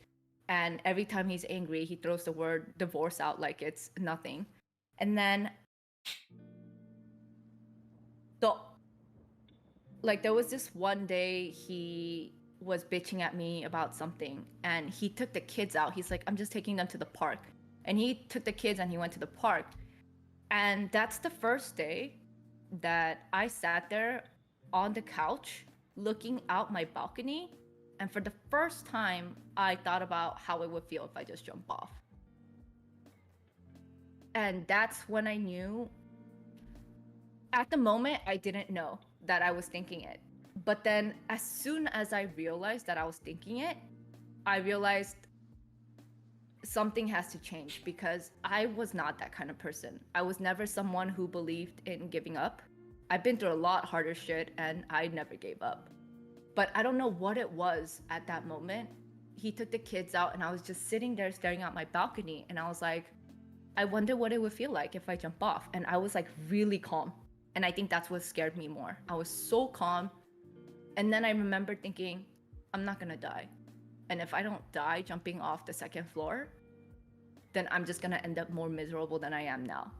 And so I told myself, I need to wake the fuck up because I have kids who rely on me because there's no way in hell I'm leaving them with him. So that day, I pulled my shit together and I was like, something has to change. And literally, it's funny because that following Saturday when he was home, I decided to sleep in a little because I was hella tired. I slept in and I woke up like at 12. I came out and he was washing the dishes. And I was like, hey, I'm sorry I slept in. And he completely ignored me. So I was like, okay, what the fuck? But I was like, hey, did you hear me? And he did not respond to me.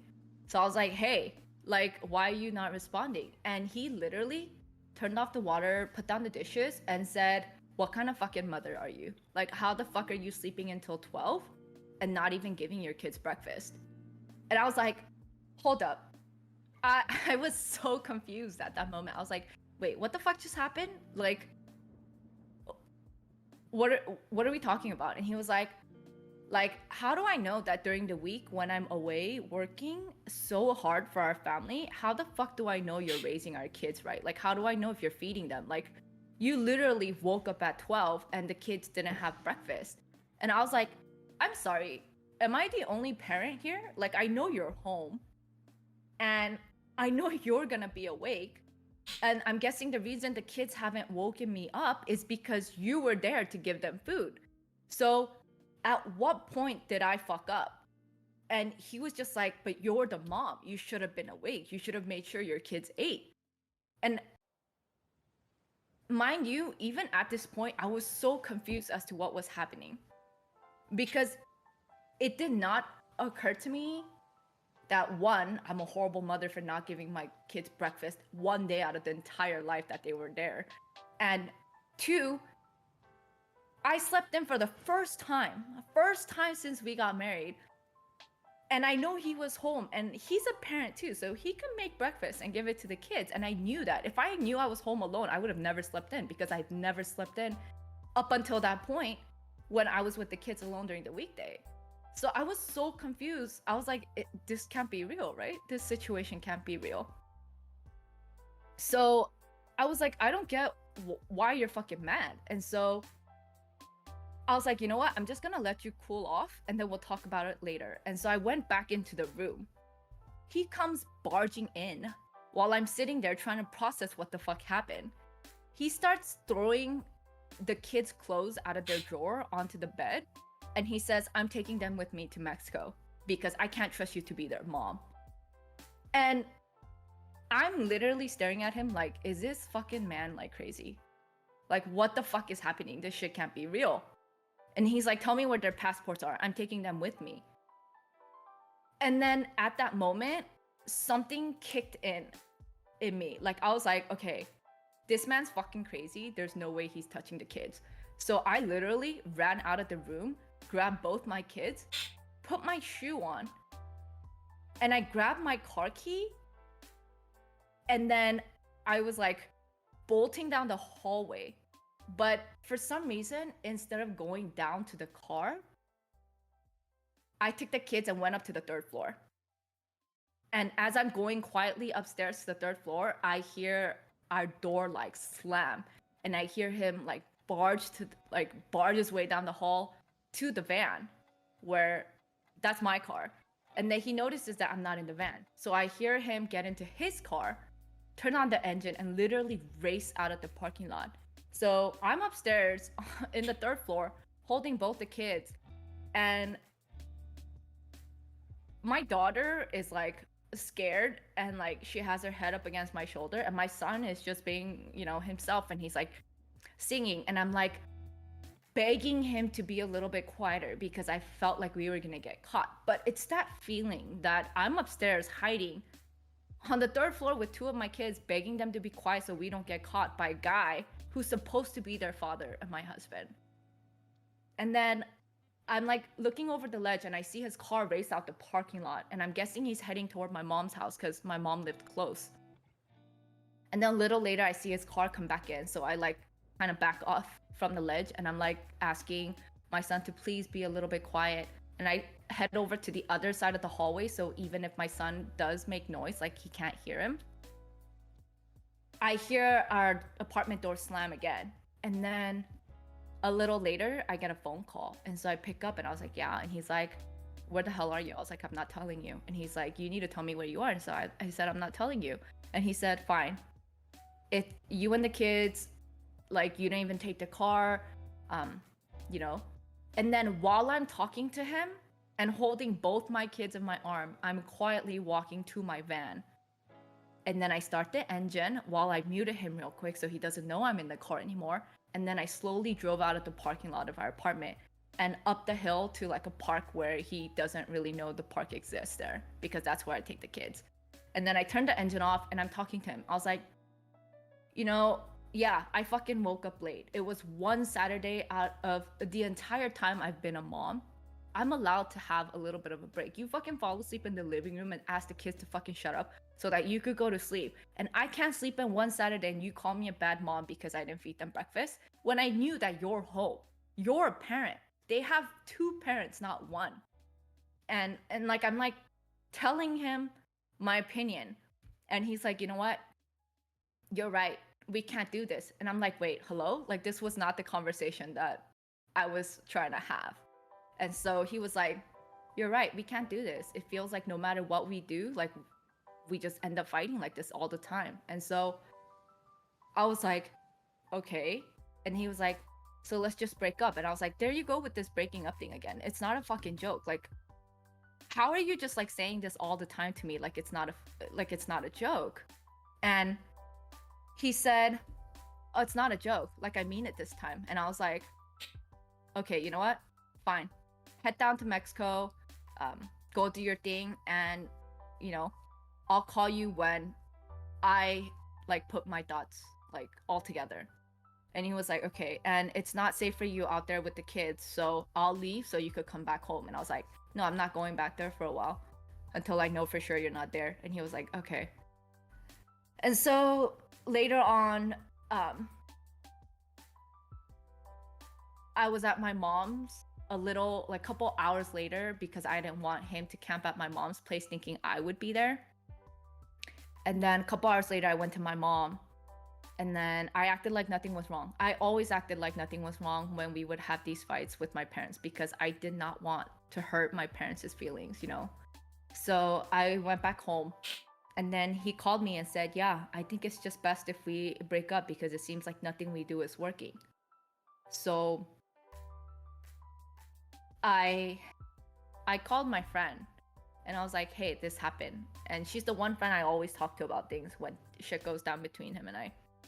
And she was like, just divorce his ass. Like you've handled all this shit for years and nothing's changed. I don't know why you're still in it. And I was like, well, first of all, kids, but second, like, I still feel like we could fix shit. I still feel like, I don't know, maybe it was because I still loved him in my own way, or maybe it's because I really wanted to believe that it was, I don't know, somewhat fixable. I don't know what it was. But up until that point, I was still not willing to completely give up on us. But one thing became true. It was like, I can't rely on this person at all anymore. He's not a husband. He's not a father. I can't rely on him. So what I ended up doing was, the entire week while he was gone, I was looking up schools.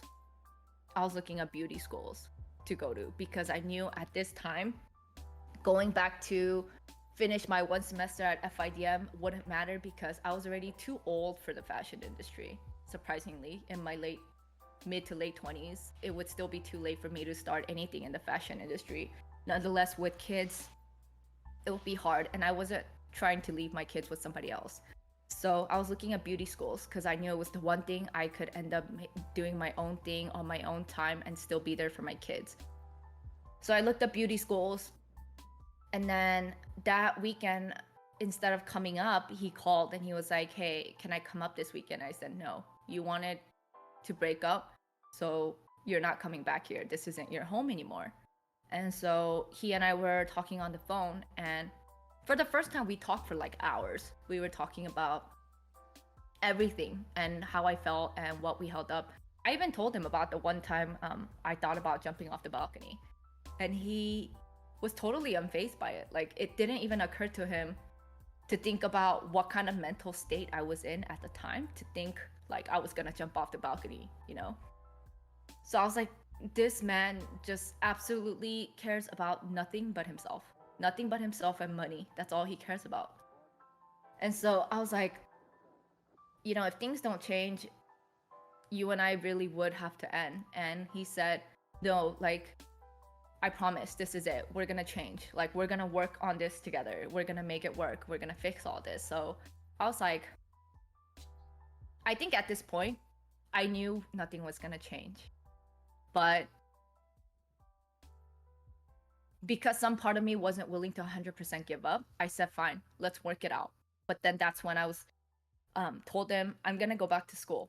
I'm gonna go to school, and I'm gonna get a job, and you're gonna have to be okay with it. And at first he was not okay with it, and we had like a whole separate argument on this. And he was like, you're not even gonna make as much money as I'm gonna make. Like, why are you trying to work? Like, why can't you just stay home with the kids? Why can't you just be a mom to the kids? Like, he went into this entire like thing about how he was trying to convince me to just stay at home again. And I said, no, I'm not going to do that anymore, because even while raising both the kids on my own, there were so many times where I felt depressed because I had no one to talk to. You didn't let me see any of my friends. I wasn't allowed to go out even when you were home. Like, literally, both our kids weren't talking. I had no one to talk to. Do you know how hard it is to be a full grown adult and not talk to anyone? It drives you insane. Like, you literally cannot talk to anyone. That the state of mental that takes you to is it's hard. And even when my kids slowly started talking, it still wasn't the same. I'm not having like full-on adult conversations with them, you know? Like, we're talking about like baby TV shows or like what they want to eat. Like, I'm not having real conversations with anyone. And this was my entire like 20s. And I said, no, it's not happening anymore. Either you're going to be on board with this or you're not on board with this, and this is it. And so he was like, fine. But it's almost as if like he wanted to show that he didn't approve. He didn't help with anything. The beauty school was like 6 months. I had to go from like 8 in the morning till like 3, and like the kids ended school at like 2, but I can't leave school early. So I ended up having like a neighborhood friend help, because her kids were also in the same class as my kids. So she would pick them up when they end at 2, and she would be with them every hour until I'm done with school, and I would come pick them up. And sometimes if I had to stay a little longer because I came later that day, then my mom would pick up the kids from my friend's house. And it took the 3 of us to make this school thing work for me. He did not help out with anything. Like, I told him if I go to school on Saturdays, I could finish sooner. But he didn't want that either. Supposedly Saturday was for family, but as a family, we never did anything. So it was always his way or there was no other way. And somehow I ended up finishing beauty school. I took the exam, I passed, I got my license, and I rented out a studio and I started working. And in the beginning, he gave me so much shit. He gave me so much shit for having a business that's not making more money. I wasn't on a negative budget. I did my hardest to make sure I didn't fall under what I spent, because then I would never hear the end of it from him.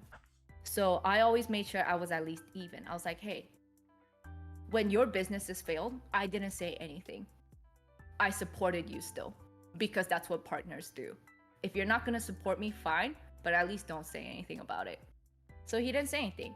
And then a couple months later, my business picked off and I started making good money from there. And that's when his demeanor completely changed. He never complained, except still I wasn't allowed to work on weekends because he's home on weekends. And so I was like, you know what?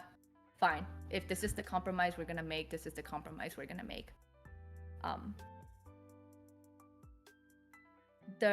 It's really funny because when they say stress is a huge factor in people's like mental health, they're not wrong. I didn't realize it at first, but it was funny how every Friday I would have a splitting headache. I would have the worst tension headache that I could possibly feel in my life every Friday. And every Sunday after we go to church and he left for Mexico, my headache would surprisingly disappear.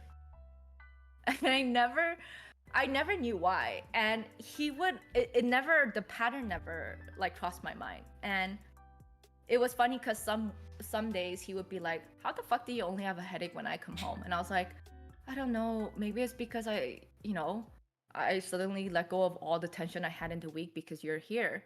And still, even then, it never crossed my mind that my headache was only there when he was home. And it was funny because later on down the line, it was my mom who was like, the source of your headache is your husband. You had no idea, but the source of your headache is legit your husband coming home. He comes home on Friday, so you start having a headache out of nowhere. And then he leaves, and then a couple hours later, you have no headache because you know for a fact that the source of all your mental stress is gone. And it never occurred to me till she mentioned that, but in 2018, I found out that he had a camera hidden in our bedroom. He ended up telling me that he had a camera hidden in our bedroom because he didn't trust me to be home alone on the weekends. And I don't even know if I was like shocked. I know I felt some kind of emotion, but it wasn't like shock. It was, honestly, I don't even know what kind of emotion it was, but I think at the moment it was almost like I wasn't even shocked that he could pull shit like that. But I told my sister because she's a lawyer, and she's like, he's a fucking psycho. Like, you need to get out of this. Like, there's just no way you're gonna live with this man for the rest of your life. And it was weird because that conversation ended up leading to me asking him. I haven't smoked cigarettes in years.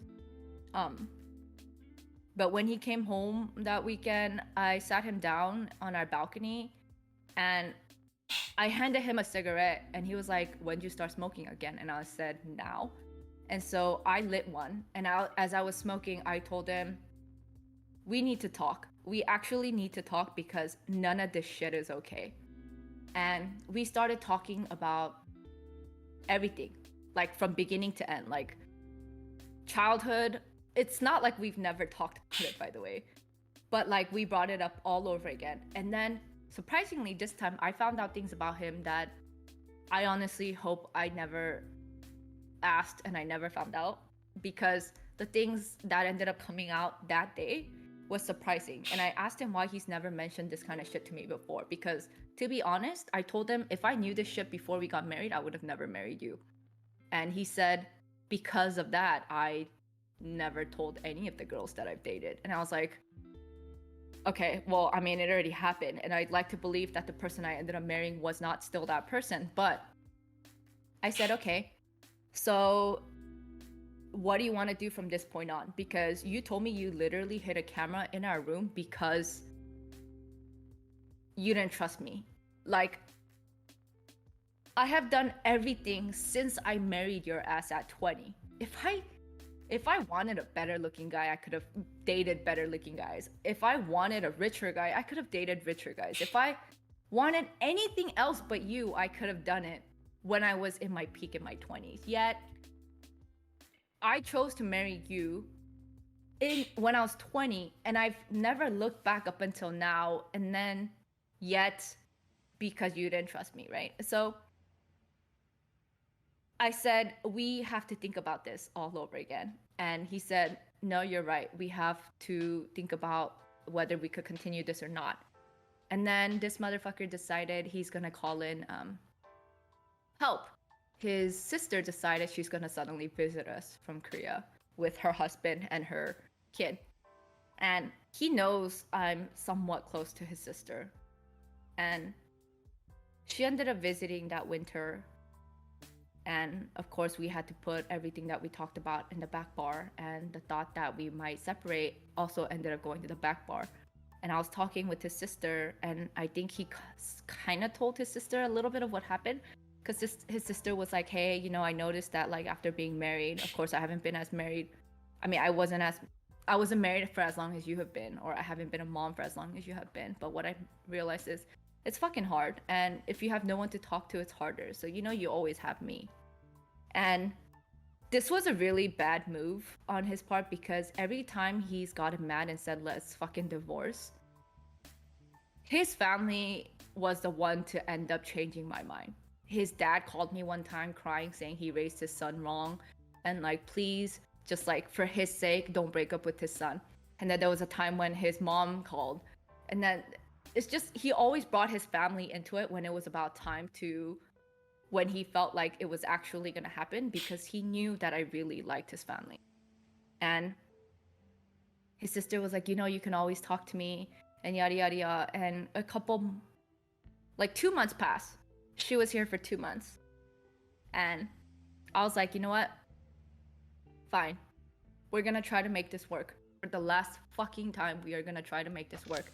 And I told him this will be the last time. I told him, mark my words, like, I am not the person who's gonna stick with you like traditional, moms did with their husbands in the past because of the kids. If anything, the kids are gonna be the only reason why I break up with you, because I'm not having my kids grow up in that environment. And I guess he didn't take me seriously. Few weeks passed, and it was funny because sometimes he would come home like on Thursday or Wednesday instead of Fridays like he usually does, because again, he didn't trust that I was home by myself with the kids. And even when I knew that was his motive, he would be like, oh, it's just because we didn't have much work. That's bullshit, because literally for like 5-6 fucking years, he's never come home early. If anything, he's come later because work is busy. He's never come home like a day or two earlier because work's not busy. But he would come home randomly and I still wouldn't say anything, and just kind of things passed. And then one day, he was at the studio with me helping me clean up, and he found a bag of weed in my drawer. And he was like, is this yours? And for a second, I wanted to see what happened. So I said, no, it's not mine.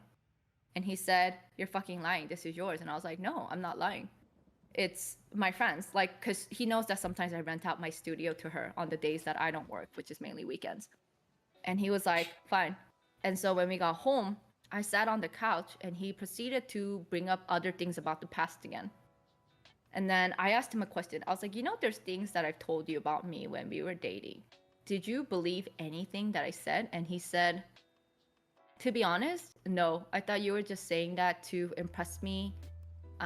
Because isn't that what people do when they want to date someone? Just make up shit or lie because they want to impress them or give them answers that they are looking for.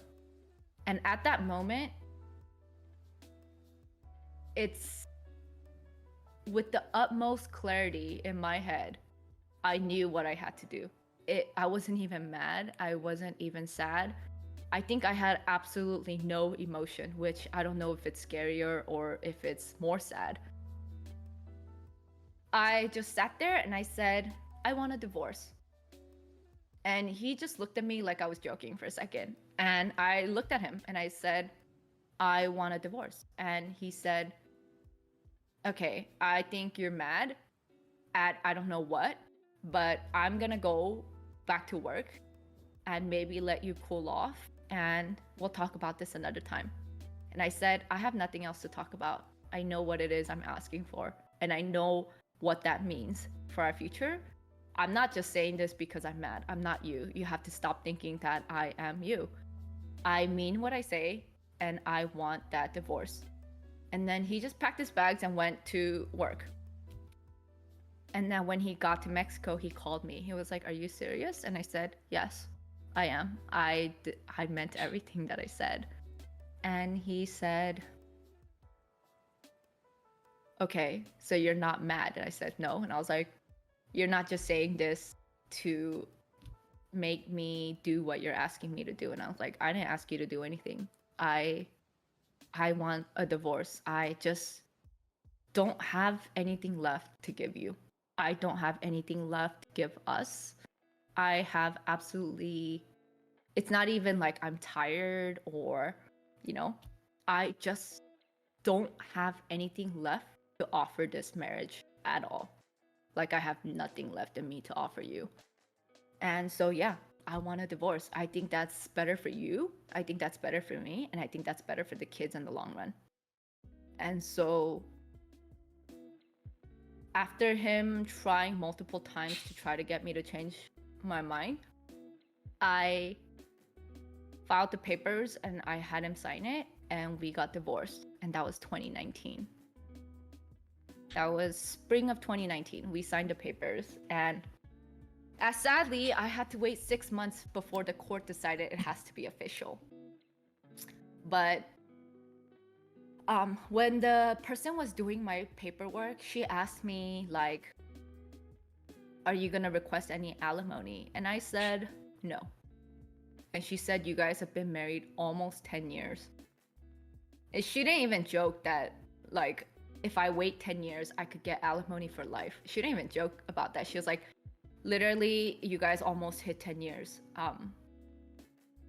You are entitled to alimony. And I said, no, I don't want anything from this man, because if I learned anything about this man for the 10 years that we have been together, he will always go around saying that I literally did not do jack shit and is like literally robbing him of his money. And so I was like, I do not want alimony. I just need him to pay the child support. And I just want everything about this man gone from my life. And so she did the paperwork, but she was like, I'm not going to put 0 for alimony, but I'm going to put that you are able to contest it later down the line, because I think that's for your benefit.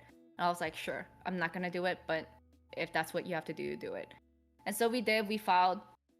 He signed the paperwork. He left, and literally he did not see the kids for like a couple weeks. And then one time in the summer, he asked to see the kids, and he ended up taking the kids and my brother to like a water park. And honestly, I asked him, why take my brother? And he's like, oh, just because it's summer vacation and your brother's probably bored. But I knew there was other motives to him taking my brother. But I didn't say anything. And later in the fall, in October, I got a court paper saying your divorce is final and you are now legally divorced. And literally my friends, my best friends, sent me like a thing saying we need to go out and do like a divorce party, because thank fucking God, like I'm like free. And it was so sad, because at that moment I wasn't even sad that it was over. I was just like, wow, it's fucking finally over. But I found out that after he took my kids and my brother to the water park, he went to go see my parents behind my back. And he asked my mom and dad to convince me to get back with him, because, you know, for our kids and how, you know, she's been married this long with me, like, who is she gonna, you know, be with now? Like, no one would be with her. Like, it only makes sense that we're together as a family, because that's what we are, a family. And my mom asked him, do you love her? And he said yes. That's why I would want to get with her. So she said, then why did it get to the point where she wanted a divorce? And he couldn't say anything. And my mom said, I know my daughter. She's anything but if not one thing. If she wanted that divorce, after all that she did, she married you when she knew we probably wouldn't like it. She had kids with you. She did everything that she can with you, despite how you were to her. And she kept all that shit together. And then years later, when she's like literally hitting her 30s, she decided she wants a fucking divorce. Just give up. She's not going back to you. And so he literally still thought it would be possible to try to get back. But after the legal papers came, he asked me, is there really no way we're getting back together? And I told him, no, we're not. Like, I loved you. I love you as maybe the kid's father, family somewhat. Like, if something happened to you, yeah, I might be sad, but not in the kind of way you would want me to. I'm happy that I chose to do this, and I don't regret a single thing, if not having done it sooner. Like, I should have done it so much sooner, but I was stupid. I wanted to hope that things would change. The only thing I regret is not having done it sooner, because from the moment I knew we would never work out, nothing's changed between us. And it took way too long. We wasted too much time. And literally after he heard that we were not going to be able to get back together no matter what, he completely changed. He did not see the kids at all. He used to see them maybe once a month up until that point. But he did not see the kids at all for like 2 months. And then in December, he asked if he could have the kids for Christmas. So I let him see them for 2 days for Christmas. But I said, I want Christmas with them, so you could take them before Christmas. And he said, okay. Literally, Christmas Eve, I picked them up. They come back to me and they tell me they saw his fiance. And I'm just like, you know, and I told my best friends like what my kids told me about how they said that they met his fiance. Literally, we just got our final papers and he was literally asking my parents how he can get me back a couple months before, and then he's engaged now. And my friends were like, are you sure he wasn't seeing her before? There's things that he's done in the past that let me know he's cheated on me, including my daughter finding pictures of other women on his phone, which we're not getting into. But she was like, are you sure they weren't seeing each other before? And I said, honestly, I don't care, because I just don't care about that man anymore. I don't have anything left to feel for him. I'm not even mad. I hope, if they're engaged, they're happy. Like, it really isn't, he's got nothing to do with me anymore. So in 2019, I got divorced completely. And since then, it's been me and the kids. Which is partly how I got into streaming.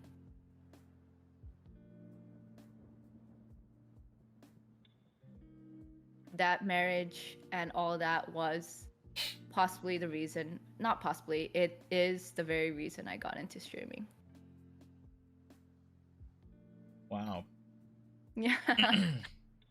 You're like, yeah, if you tell me what's happening, I'll, ask questions from there, but there's nothing really that you have to ask. I kind of laid it out there for you. With that, yeah, for sure. That was a powerful story. I felt like I watched a movie or something by just listening to you speak on that.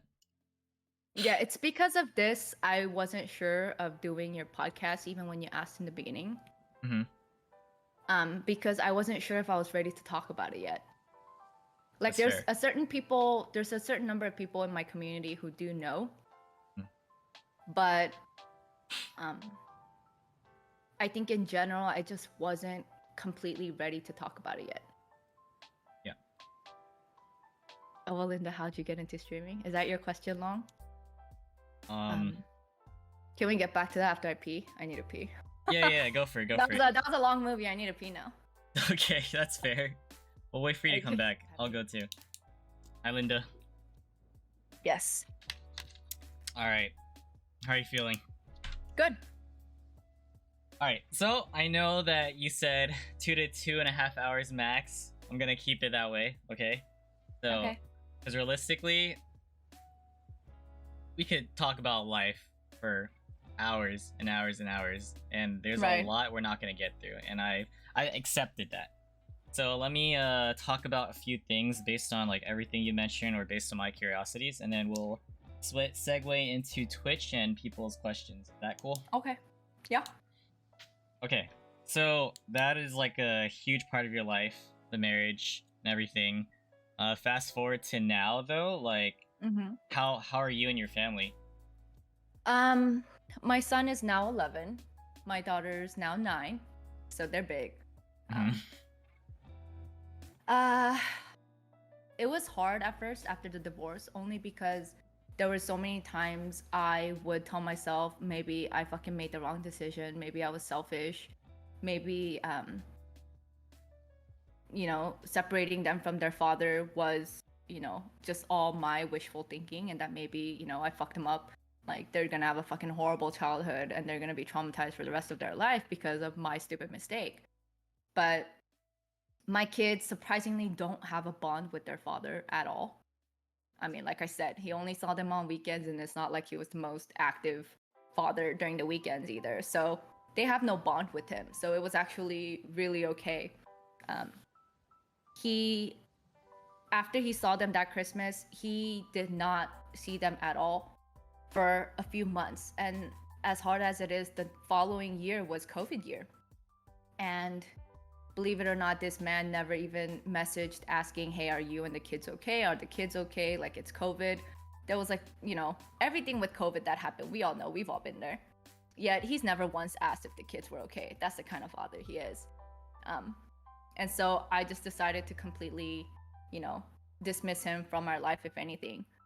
And then one day in July, he wanted to see them, and he kept, messing up. Like when he wanted to see that, he would randomly message. I was like, if you want the kids in your life, you're gonna have to stick to a schedule, because it's confusing for them and you're making it hard on them. And so we stuck to a schedule. And since then, we've stuck to that schedule only because I told him, if you don't stick to that schedule, you're never seeing them again. But, there were a lot of ups and downs that came with the whole co-parenting, if you will. Not that he's really co-parenting. He's literally being the Disneyland dad, and that makes it really hard on me. But I've managed. I'm surviving. Like I said, I feel like up to this point, there's nothing I felt like, I couldn't handle, even though, it took a lot out of me. One day in 2021, Paul, most of you guys know Paul Pevy, he suggested I started streaming. He said, hey, you have the personality for it. And because you lost so much of yourself while you were with him, it was my entire 20s, guys, by the way. Like my entire 20s, all 10 years, I did not know who I was. I was supposedly a bad mom. I was a bad wife. I couldn't see any of my friends, so I drifted from all of my friends. I literally lost who I was. I did not know who the fuck I was at all, other than who I thought I was, just being the kid's mom. So he said, you should start streaming, because no one there knows who you are. They will treat you as who they see you as. You're not a mom, you're not a ex-wife, you're literally just Linda. And so for the first time, that idea seemed okay. And I also kind of wanted to see, once I was introduced to the Twitch scene by Paul, it was very interesting, because this is the kind of community my kids will be growing into, right? I was never really a whole digital online person. So I wanted to know what it was like to be online, or at the moment, or in the generation that's going on right now, because I needed to know what my kids would be getting into. I'm still a mom, and I need to know what my kids will be joining. And if I don't know about it, then I can't help them. I can't prevent anything bad from happening to them. So I said, okay. So Paul helped me set up my stream, and I started streaming. I met you. I met so many other people. And through that, I started finding who I was again. It was really hard at first, because I didn't know how to act. I just wasn't used to the social interaction. Like I said, I'm a very extroverted person. I'm a very social person, yet I forgot how to do it. So at first it was really hard. When people came into chat, I was literally talking with them, but I didn't know what else to say or how else to interact, because I just wasn't used to it. And then as time went, it got easier. We ended up building a small community, and that community really helped me, because they gave me a sense of belonging, I think. A lot of people say you helped me find a good community, but it kind of works the other way around. Paul really sounds like a great guy. Okay, Paul. So I found myself through my community, as much as my community says they found, a home through me. So I think it kind of works both ways. But ultimately, I didn't think I would be streaming as long as I am. Only because I thought once I find myself and get back into, my mojo, I'd be done. But the reason I ended up staying and continually streaming is because of the stuff that I found on Twitch. Through Twitch, I found that there's so many people out there who don't know what they want, who are kind of lost, who feel like they are alone and don't really have a home or friends that, actually truly understand them. I found out through Twitch that so many people, I might get a lot of shit for this later, but I mean, at this point, you guys, I'm who I am. So I found out that a lot of people don't act like themselves, and sometimes continually act like there's somebody else, or act like, they act in a way that isn't themselves, just so that they're perceived a little bit cooler, or so that they're liked a little bit more by other people. I noticed there's a lot of this on Twitch. So I ended up continually streaming to be kind of real. I thought maybe if I'm a little bit more genuine, a little bit more real, and put it down as it is, people will see that it's okay to have people not like who you are. It's okay to have people not like where you've been. It's okay to, you know, feel things that other people may have no idea what you're going through. But the thing is, everyone has a story if you're willing to listen, right? And somewhere out there is one other person who went through something similar to you, who probably do understand what you're going through. You just don't think they understand because you haven't found them yet. And part of that reason might be because you're not being real, you know? So the thing that I think I talk about a lot on my stream too is like, it is what it is. If people don't like me, they don't like me. If they like me, cool, I like you too. But like, you don't have to be someone else, because there's always going to be people who like you for who you are. I think that's the ultimate reason. I don't like you either, Michelle. I love you. I think the ultimate reason I continually kept streaming is to not preach it, but kind of just show people that that's okay. You know, that if you feel like you're not safe somewhere, that's fine. Just move on, because they're not the only person out there for you, you know? It's okay to completely be your weird, nerdy self sometimes, and you will still find your own community.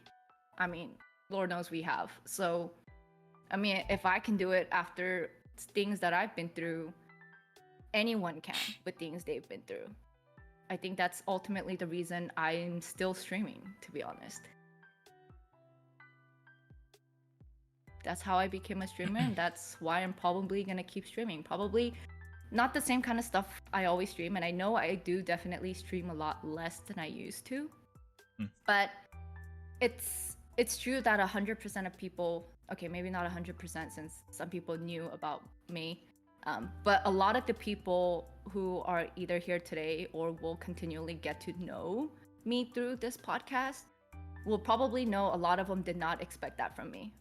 Probably a lot of people did not expect that I've been through the things that I've been through, yet I've always been here smiling, playing games, you know, because, you know, life throws its shit at you, but like, you can handle it. You just gotta have like the right people around you. You gotta have them be real. You gotta, you know, I don't think anything's thrown at you that you can't handle. It's just, you think you're alone. I think that's the problem, but you're never really alone. I really don't think anyone's truly alone if they allow for other people to understand them. And if you're real with them, then that's the only way people will get to understand you. And if they understand you, you're not alone.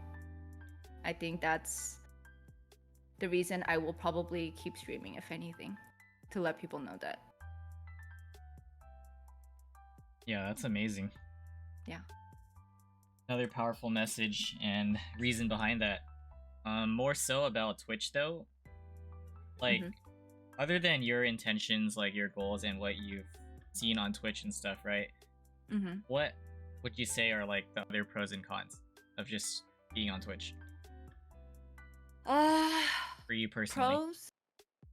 For me personally, the pro was, like I said, I found myself, I found a good group of good people. Like, you know, other pros is you find different groups of people who have similar interests with you, which allows you to be able to have different groups of different kinds of friends, you know, and that's okay. Like, you don't have to have one best homie for life. Like, it's okay to be, you know, grouped with different people for different interests that you guys have. The con for me personally is that a lot of times up until this point, it was really hard for me because so much of my life was separate. Like, you guys now know, I do have my kids with me all the time. So some of you guys know how long I used to stream and how much I used to stream. And, you know, trying to balance like my life at home as a mom and trying to balance my life as a streamer, trying to balance my life with my business, trying to do all that while not having any of those overlap, I think was the hardest part for me personally. That was the only like downside to streaming for me. Always having to keep things separate. So that was very physically, not even mentally exhausting.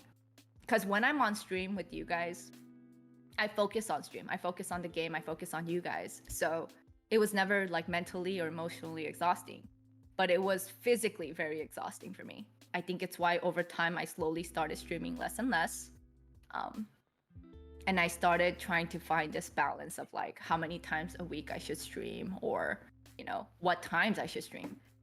So the reason at one point I switched over from night streaming almost every day to like day streaming on my day off is because it's easier for me that way, basically. It takes less of a toll on my body. So I think that's the only con I had. You said that being a part of Twitch is kind of like the future and your kids will like grow into it. Do they know what you're doing right now? And if so, like, they what do are know their I'm thoughts? a streamer. As soon as I started streaming, I let them know. I'm a pretty honest mom.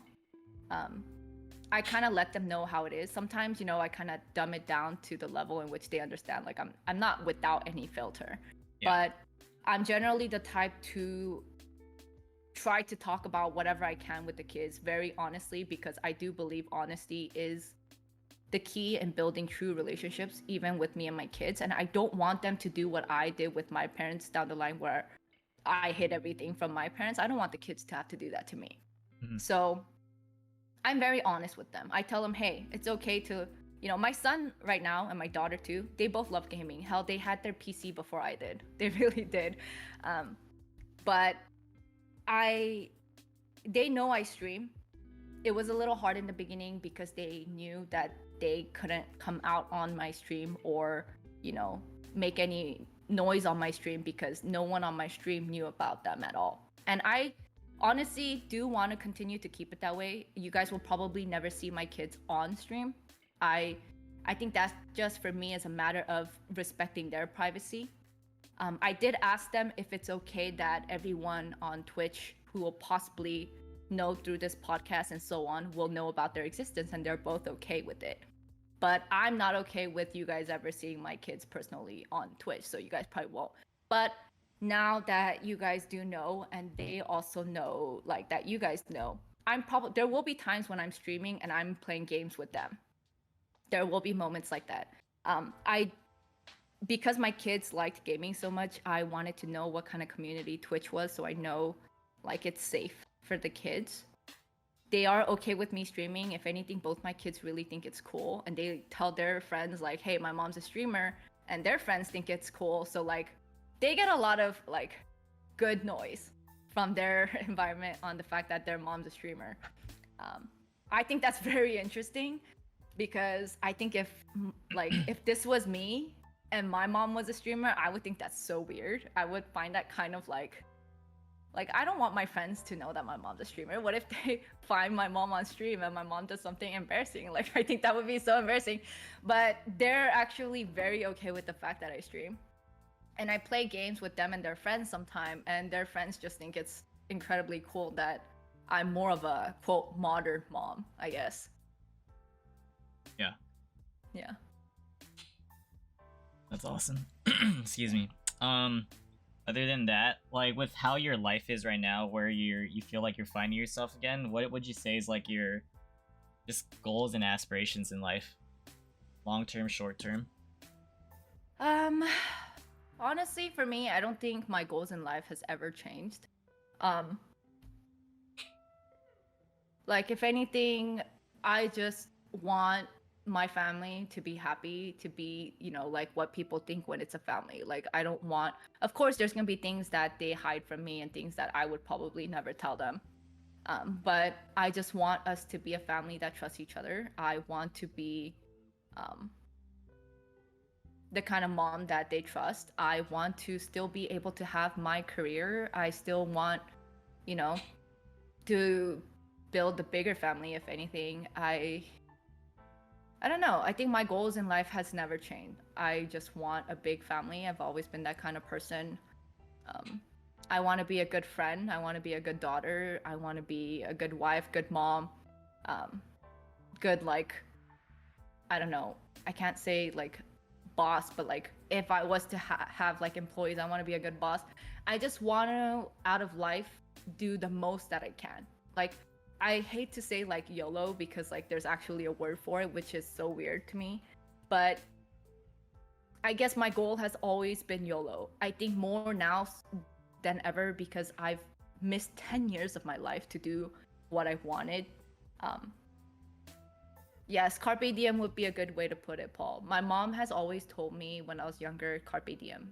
It's something that it was the first tattoo I had on my foot. Um, my mom always told me if you want to get the most out of life, you have to always be on your feet, never on your ass. So I got the tattoo on my foot. And so that's kind of what it is. I want to just make sure that I did everything that I can in my life where I'm hella old and like, you know, maybe not ready to die, but like sitting there thinking like, hey, I had a fucking good life. I think that's my only goal. Nice. Yeah. And since you were kind of like secluded for such a long time, again, finding yourself through Twitch, taking it to a whole new level is meeting people in person, not even just like online, right? How was that Yes. transition for you and like the experience? Just Meetups. because I'm generally a very social person, meeting people on Twitch was never hard for me. Hmm. Um, I've met quite a lot of people like IRL that I've met from like Twitch. It's true, like I never go alone in the situation just because it's not like saying, you know, you guys are weird, but like as you guys can see, like there's trust issues out there and you never know who you meet online is going to be who they say they are. So I never really go alone initially when I meet someone, but once I actually do meet them, you know, yes, best jumping. But I'm okay with meeting people on Twitch. The transition's never been hard. For me, friendship has always been a thing. I think everyone needs friends. Doesn't matter what shape or form, you know? Like, so if I meet people on Twitch and they're okay meeting IRL, why not? Like, if I can have fun with you online playing games or just chatting with you on chat, there's no reason why we can't do it in person. That's my personal opinion. Do you in particular have a favorite memory from streaming so far? Like a specific moment or stream? I would have to say it was my birthday, my first birthday on Twitch. Somehow Paul was able to get like a birthday card thing out to everybody, and I had 70 something pages of birthday wishes from people I've met on Twitch, and I think I still have it, and I still sometimes like watch the VOD over again. I cried a lot that day. Like I cried a lot that day, and if I sometimes still think about it, it's really cool that I've met so many people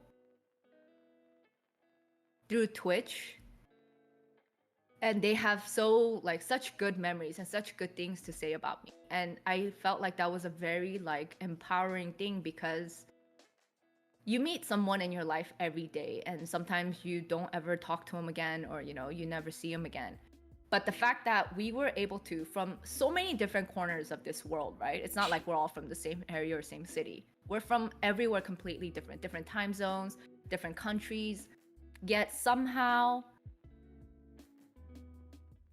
through one platform, I was able to meet 70 pages worth of friends that had something to say for my birthday. And so I think that is still probably the most powerful memory I have of Twitch. I still can't believe somehow you guys filled 70 pages. Like that's mind-blowing for me. Out of curiosity, this is like a more of a light question. What's your current favorite game to play, or what do you like to stream nowadays? Honestly, my all-time favorite game would still have to be like Stardew Valley. Stardew Valley is the one game I started my COVID year that I play like once every year. Whether I play it with my kids or play with other people, every year I start like a new map and I could start the grind all over again from the beginning. So I would have to say my favorite game of all time would still have to be Stardew Valley, like cozy gaming. Um, Minecraft Dungeon not so much long because the grinding is a little bit harder. Um, my favorite thing to stream though, like in the past couple months, probably is like just chatting, just talking with you guys. I think is my favorite. But if I had to choose a game, I don't know. I can't say that I have a favorite game to stream. I think I just like games in general, and everyone knows I generally play so many different varieties of games. I can't say there's a favorite game I want to stream. I see. I like Valorant, but it's not my favorite game to stream, though. Okay, so wrapping things up with the last few from me. Mm-hmm. So this is like a kind of deep one. Okay. Throughout your life, what would you say if one thing for each?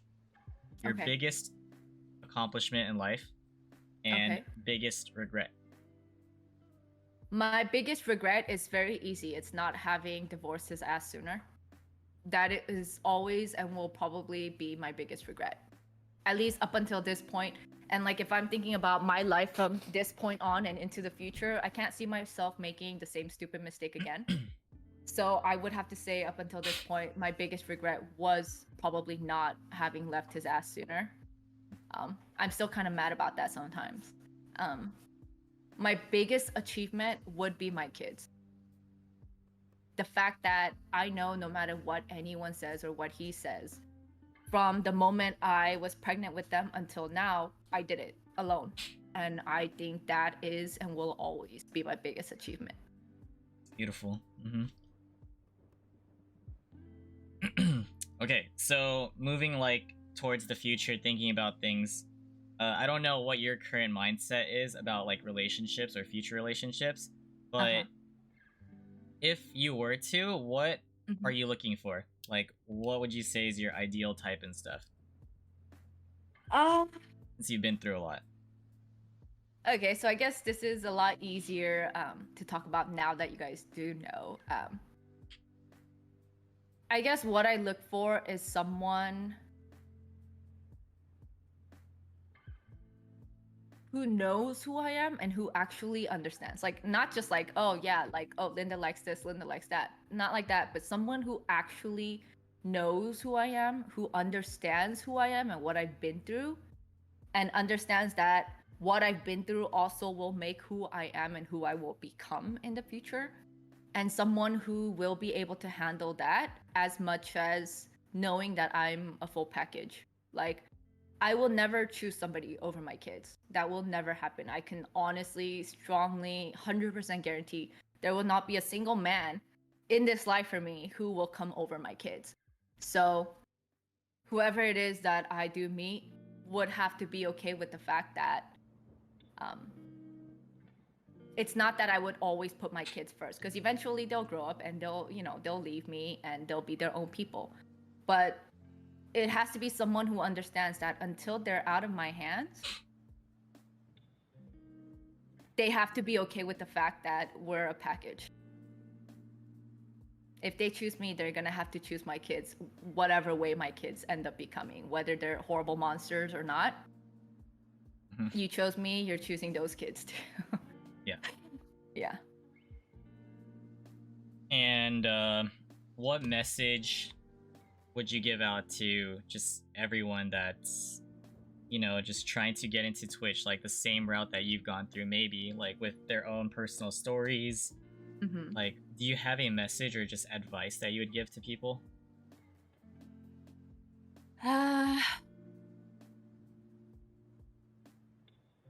I don't think there's ever a right time to feel like things are gonna completely be okay. But I think that to find real people, you are gonna have to be real first. Like I truly believe in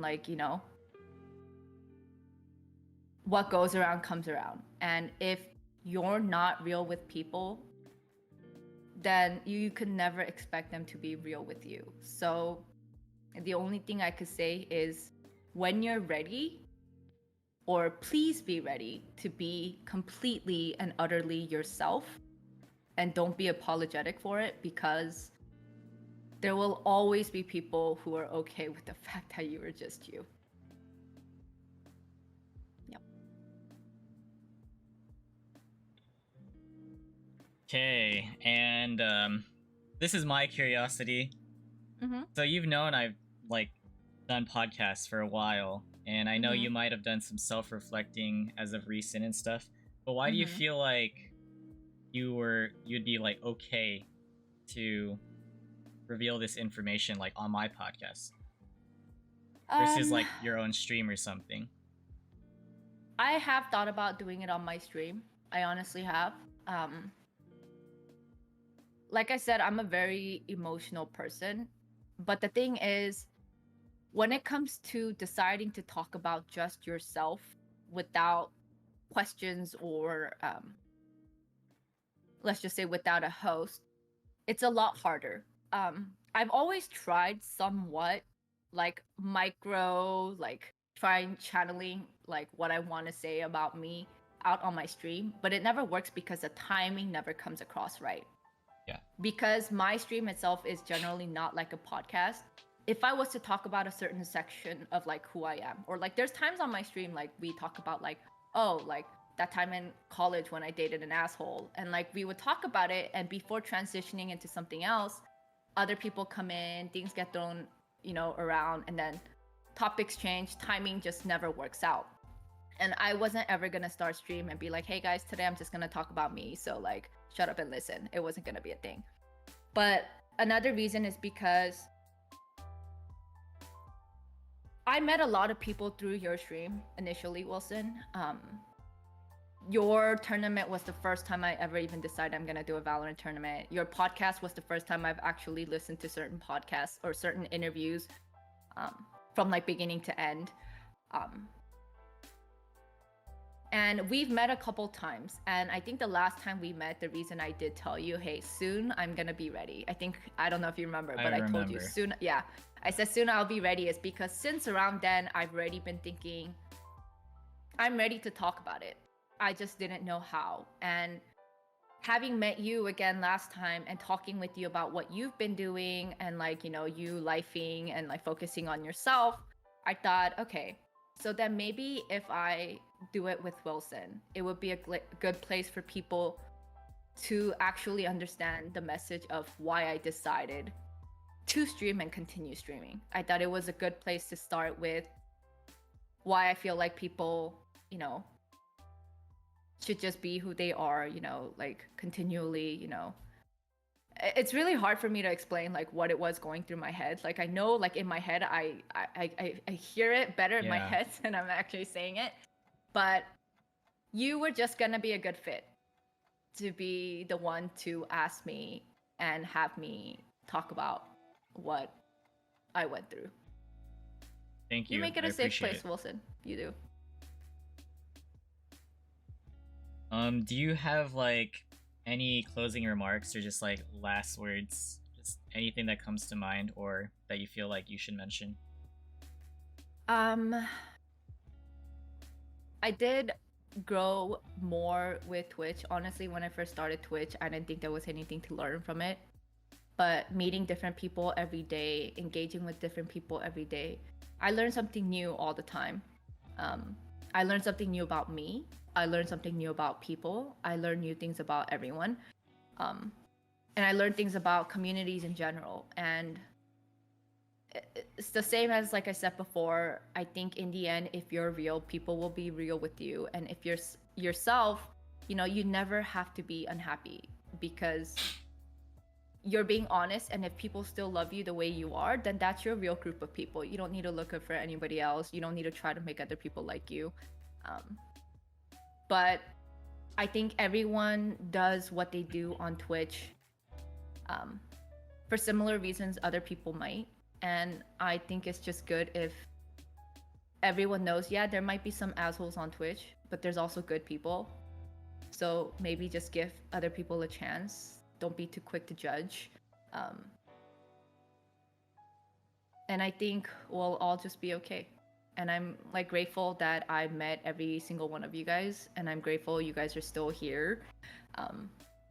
I'm grateful you guys help me grow every day.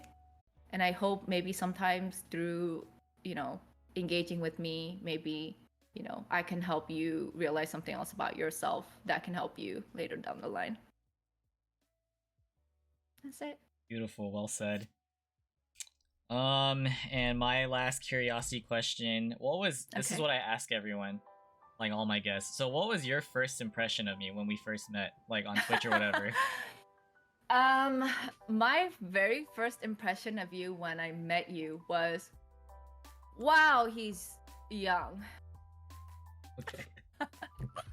And it's not a bad thing, I promise. That sounded very bad, but like I said, I was already in my 30s by the time I started stream.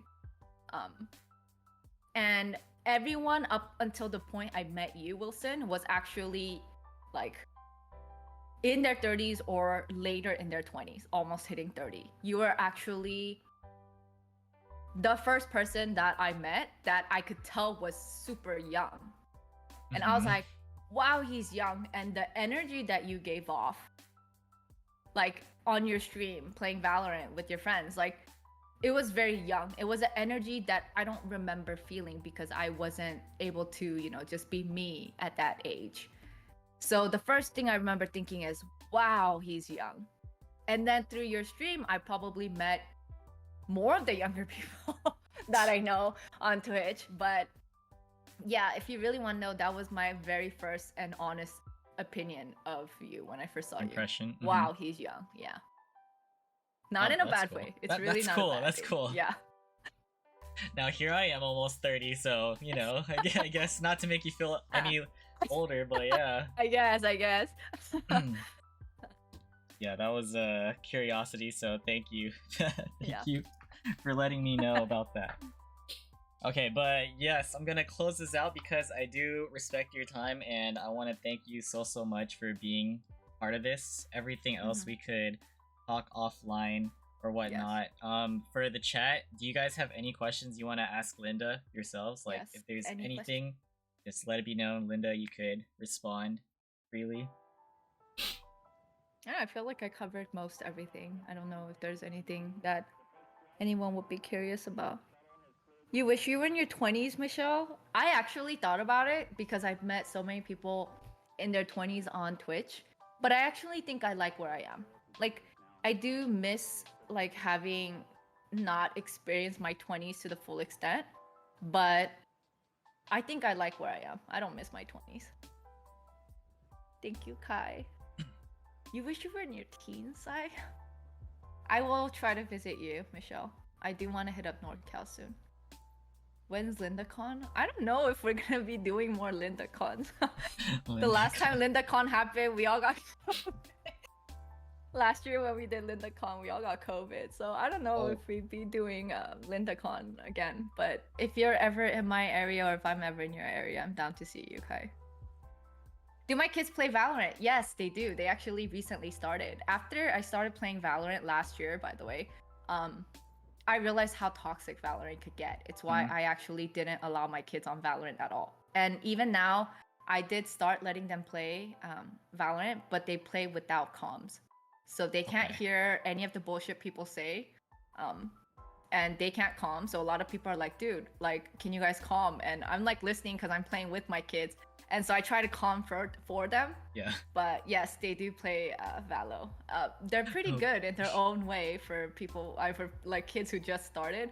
But I mean, they're still young, so I'm hoping they have time to be better. And I always tell them my goal is to have you guys carry me. Like, that's my goal. Like, I don't want to carry your asses. You guys are gonna carry my ass, please. You have prodigies on the way. I hope so. Hi, Amber. Anything else from you guys? Any other questions? What are you doing for the rest of the night? I'm probably just gonna play a little bit of games. and then go to bed. Okay. I haven't been sleeping well lately because they're doing construction in my bathroom and they've been coming hella early. And because I of the see. smell in the bedroom, I've been sleeping on the couch. Hmm. So I haven't been sleeping well. So my sleep schedule's a little fucked right now. But I think yeah, I'll probably play some games and then go to bed. Am I gonna visit you and Wilson? I'm hoping to visit NorCal soon. Hi. Do I like farms? I mean, I did say my favorite game is Stardew Valley. If I don't like farms, I don't know what I like.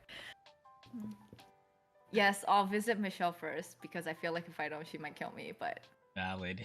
So that means you're gonna continue your stream, right? yes, Okay, I probably cool. will.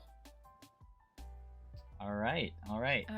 I'll wrap things up for the YouTube segment, and in the future, if you want me to take the video down for privacy reasons, just let me know, okay? I told you that. Okay. And you can definitely let me know. All right, guys. This has been episode 78 of the Chang podcast featuring LINDAVISION. Linda, thank you so much for sharing your experiences and your stories. I feel like there's so much more we can learn about you, but that's why everyone could stop by your stream, socials, whatnot, to talk to you and to get to know you on a more personal level or whatnot. Yes. So thank you so much. Do you have anything you want to say to everyone that's tuning in or will be seeing this on YouTube? No. Thank you for listening to my story. And if you guys ever have your story and you're willing to share, by all means, please do. I will be there to listen. I'm interested. I'm curious. All right. You heard it here, guys. Make sure to give this video a thumbs up and hit that subscribe button, especially if you're on YouTube. And make sure to enjoy the rest of your day. We have episode 79, hopefully coming soon. Haven't planned anything, but it's a wrap for 78. Thank you guys and have a good night. Bye. Peace.